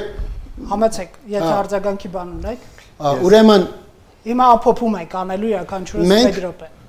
Այսօր հստակ գիտենք արդեն եւ ժողովրդից խնդրել ենք, որ այս անգամ արդեն մեզ վստահելու դեպքում մենք, ինչպես պարոն Փաշինյանն է ասում, արդեն պողպատե Թավիշով չեն գնալու, պողպատե մանդատով են գնալու, այսինքն շատ շուտով, երբ որ ժողովուրդը կրկին կվստահի մեզ, մենք բոլորին իսկապես իրենց տեղը կդնենք։ Էլի 65 հոդված կդնեք վրես, բայց ոչ հակասովետական, հակառուսական։ Կներեք, 65 հոդված երբեք չի լինի, որպես գաղտնիք ասեմ ձեզ, սովետական շրջանում ես միակ ուսանողն եմ եղել, որ իրավաբանականի ժամանակ 65-րդ հոդվածն եմ վերցրել որպես դիպլոմային աշխատանք եւ ինձ Վլադիմիր Նազարյանը ասել է դու ուզում ես սրանով դատվել, որովհետեւ հակասովետական Շնորհակալություն պարոն Ասլանյան, հարգելի բանախոսներ, ավարտում ենք մեր բանավեճը, ժամուկես արդեն մենք բանավիճում ենք, պարոն Հայրապետյան, 1 րոպե, յուրաքանչյուր բանախոս 1 րոպե։ Ամփոփի, դուք կարող եք արձագանքել այդ ընթացքում։ Այդ 1 րոպեվա ընթացքում կնկատորեմ դա հենց այդ 1 րոպեն է։ Եթե ամփոփելու լինեմ, ասում եմ, որ այս ամբողջը ինչ մենք խոսում ենք, չեմ կարծում, թե չափազանց հետաքրքրեց մեր հեռուստադիտողին, նա ուրիշ բանի կարիք ունի եւ այդ բանը ստապ անկեղծությունն է, առանց սրան նրան շողոքորթելու։ Այդ անկեղծ խոսքը մենք ենք բերում եւ մենք հստակ ենք ասում, ազատ հայրենիք նույնիսկ անվան մեջ է դրված, մենք բերում ենք, մենք ասում ենք ոչ նախկին չեկիստներին, ոչ ապագա չեկիստներին, այլ նրանց, ովքեր որ գնահատում են, որ ամեն ինչի հայրենիքի ակունքը, մեր գերագույնի ակունքը հոգևոր հայրենիքն է, ամեն ինչ բխում է դրանից, ինչպես որ ավետարանում է ասված, ոսկե կանոնից են բխում մնացած բոլոր կանոններն ու մարգարեներն, իսկ հիմա ոչնչացված է։ Այն ժամանակ դանդաղ մեռնում էր, այս 3 տարում ոչնչացնում է, արագ ոչնչացնում են հոգևոր բոլոր կապերը, բարոյազրկվում ենք։ Շնորհակալություն պատիվ ունեմ դաշինքից պատգամավորության տեխնացու Խաչի Գալստյան, պարոն Գալստյան, ամփոփեք։ Շնորհակալություն հարգելի հայրենակիցներ, սիրելի բարեկամներ, այս տարիների ընթացքում մենք եկեք արձանագրենք, որ ձևը հաղթել է բովանդակությանը, դատարկախոսությունը հաղթել է իմաստությանը, սելֆիի ձողը բանականությանը, մանիպուլյացիան ճշմարտությանը, կապիտուլյացիան հայրենասիրությանը։ Հունիսի 20-ին մենք շրջում ենք պատմության աշխարհաբաստիկ անիվը ու բոլորով միասին քվեարկում ենք հանուն անվտանգության, քվեարկում ենք հանուն խաղաղության, քվեարկում ենք հանուն կայունության, քվեարկում ենք հանուն պատվի եւ արժանապատվության։ Պատիվ ունեմ եւ օգտվելով առիթից թույլ տվեք իմ տարիքով ավագ գործընկերոջը պարոն Ասլանյանին նվիրել իմ դասագրքերից մեկը, որը ուղիղ առնչվում է այսօրվա թեմատիկային։ Արտաքին քաղաքականության առաջնային գործիքակազմը բանակցային տեխնոլոգիաներն են։ Պարոն Ասլանյան, հուսով եմ այս գիրքը օգտակար կլինի ոչ թե քաղաքականության մեջ, որովհետև հունիսի 20-ից հետո քաղաքականության ոլորտում բարձր որոշում ընդունելու հնարավորություններ ձեր իշխանությունը չի ունենալու, բայց կենցաղում, կյանքում, գործարար կյանքում վստահ եմ, որ այն կօգնի եւ այսօր Google Map-ով եւ GPS-ով սահման գծելուց անդին կան գիտելիքի փոխանցման ավելի ավանդական եւ ընդունված եղանակներ իդեմս գրքի։ Շնորհակալություն պարոն Ասլանյան, դուք ամփոփելու հնարավորություն կունենաք Վահե Գասպարյան։ Շնորհակալություն։ Չէ, Վահե Գասպարյանն է հիմա ամփոփում, պարոն Ասլանյան, դուք Երբ անարդարությունը դառնում է օրենք, դիմադրությունը դառնում է պարտականություն։ Կփոխանցեմ։ Ջեֆերսոնի այս բառերը հայ ժողովուրդը ապացուցեց եւ 2016 թվականին դուրս եկավ փողոց սատարելու Սասնա ծռերի ապստամբությունը, որի շնորհիվ այնինչ տեղի ունեցավ 2020 թվականին, պիտի տեղի ունենար 2016 թվականին, ես նկատի ունեմ Լավրովի պլանը։ 2018 թվականին հեղափոխությունը արեց ոչ թե Նիկոլ Փաշինյանը, այլ հայ ժողովուրդը եւ ոչ թե Մերժենք Սերժին ասելով նկատի ուներ Գեղեցիկ համակարգը, սակայն Նիկոլ Փաշինյանը մսխեց այդ վստահության պաշարը եւ մենք հիմա կանենք այն եւ կհասցնենք մեր հեղափոխությունը, որը կավարտվի ապագաղութացմամբ հաղթական ավարտին։ Շնորհակալություն Հայ ազգային կոնգրեսի Ծառամայ Սավետիսյան ամփոփման 1 րոպեն համեցեք պարոն։ Շնորհակալություն։ Ընդհանրապես այս բոլոր պատերազմից հետո Հայաստանում սկսված ու հիմա էլ արդեն նախընտրական պայքարի ենթատեքստ տեղափոխված իրադարձությունները մի մեծ ֆենոմեն են։ Ինչա տեղի ունենում հետեւյալը, որ այս պարտության հիմքը դրածները ու այս պարտությունը արդեն պրակտիկ իրականություն դարձրածները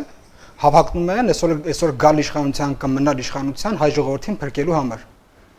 Այսինքն նրանք ովքեր այս դժբախտությունը բերել են հայ ժողովրդի գլխին, հիմա հավակնում են հայ ժողովրդին դժբախտությունից փրկել։ Ու այս իմաստով սրանք իրար համար թթվածին են, որովհետև եթե այս ընտրություններում առաջադրված չլինեին իմիշտակած երկու ուժերից որևէ մեկը, մյուսը որևէ շանս այս ընտրություններում հաղթանակ ունենալու չէր ունենալու, որովհետև հասարակությունում մանիպուլյացիաների միջոցով ստեղծվել է մի իրացիոնալ վիճակ, երբ նրանք, ովքեր Նիկոլ Փաշինյանի պաշտոնավորումը համարում են սարսափելի, մտածում են, որ գոնե Ռոբերտ Քոչարյանի միջոցով է կարելի բանել ազատվել Նիկոլ Փաշինյանից, իսկ նրանք, ովքեր ավելի սարսափելի են համարում Ռոբերտ Քոչարյանի մնալը, փորձում են Նիկոլ Փաշինյանի իշխանության պահելով դրա դիմաց դառնել։ Բայց իրականությունը կնայեք, բայց իրականությունը լրիվ ուրիշ տեղ է, իրականությունն է, որ այսանք երկուսն էլ դժբախտություններ են, ու դժբախտություններից մեզ միայն կօգնի ազատվել վերադարձը իրատեսության սկզբունքներին։ Շնորհակալություն Հակոբ Ասլանյան, 1 րոպե պարոն Ասլանյան։ Ես ուզում եմ մի քիչ ավելին ուրիշ տեղից գնալ։ 1 րոպե ունեք։ 1 րոպե ունեմ։ Հանկարծ այս խոսակցության ժամանակ հիշեցի Լոուրենս Արաբացուն։ 1919 թվականի Փարիզի կոնֆերանսի ժամանակ Լոուրենս Արաբացին դիմելով ամերիկյան ներկայացին ասում է. «Դուք այսինչ ռոմանտիկայի հետևից եք գնում։ Դուք ինչու եք ուզում հայերին թողնել, որ նրանք միավորվեն։ Եթե նրանք միավորվեն, մեզ բոլորիս կստիպեն աշխատել իրենց համար»։ Այնպես որ այսօր Լոուրենս Արաբացու այդ միտքը կարծես այստեղ իրականություն է դառնում, սա մեկ։ Երկրորդ, ինչ է ուզում քաղաքական պայմանագիրը։ Քաղաքական պայմանագիրը ուզում է, որ մեր ժողովուրդը արժանապատիվ ապրի։ Քաղաքական պայմանագիրը հեղափոխությունից հետո ամեն ինչ արել է, որպեսզի ազատ մարդ ձևավորվի։ Իսկ ազատ մարդ ձևավորվում է միայն այն դեպքում, երբ մարդը ազատ է լինում 3 իշխանություններից՝ փողի իշխանությունից, իշխանությունից եւ վախի իշխանությունից։ Ավարտեք։ Մենք ուզում ենք դա անել։ Այնպես որ ապագա կա եւ կա ապագա։ Շնորհակալություն պարոն Ասլանյան, հարգելի բանախոսներ, շնորհակալություն այս բանավեճին մասնակցելու համար։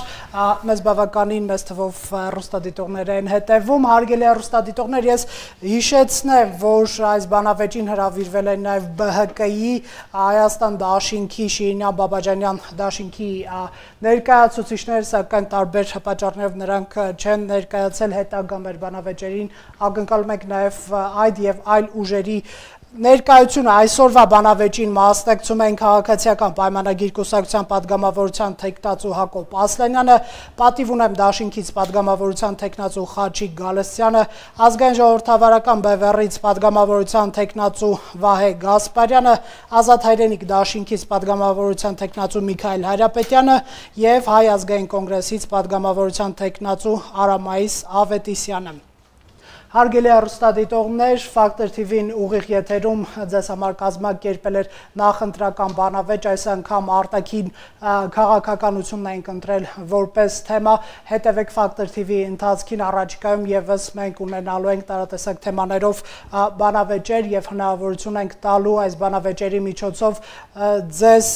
լսել եւ ընտրել այն քաղաքական ուժին, որին համարում եք արժանի ձեր քվեին։ Շնորհակալություն մեր ընթացքին հետևելու համար։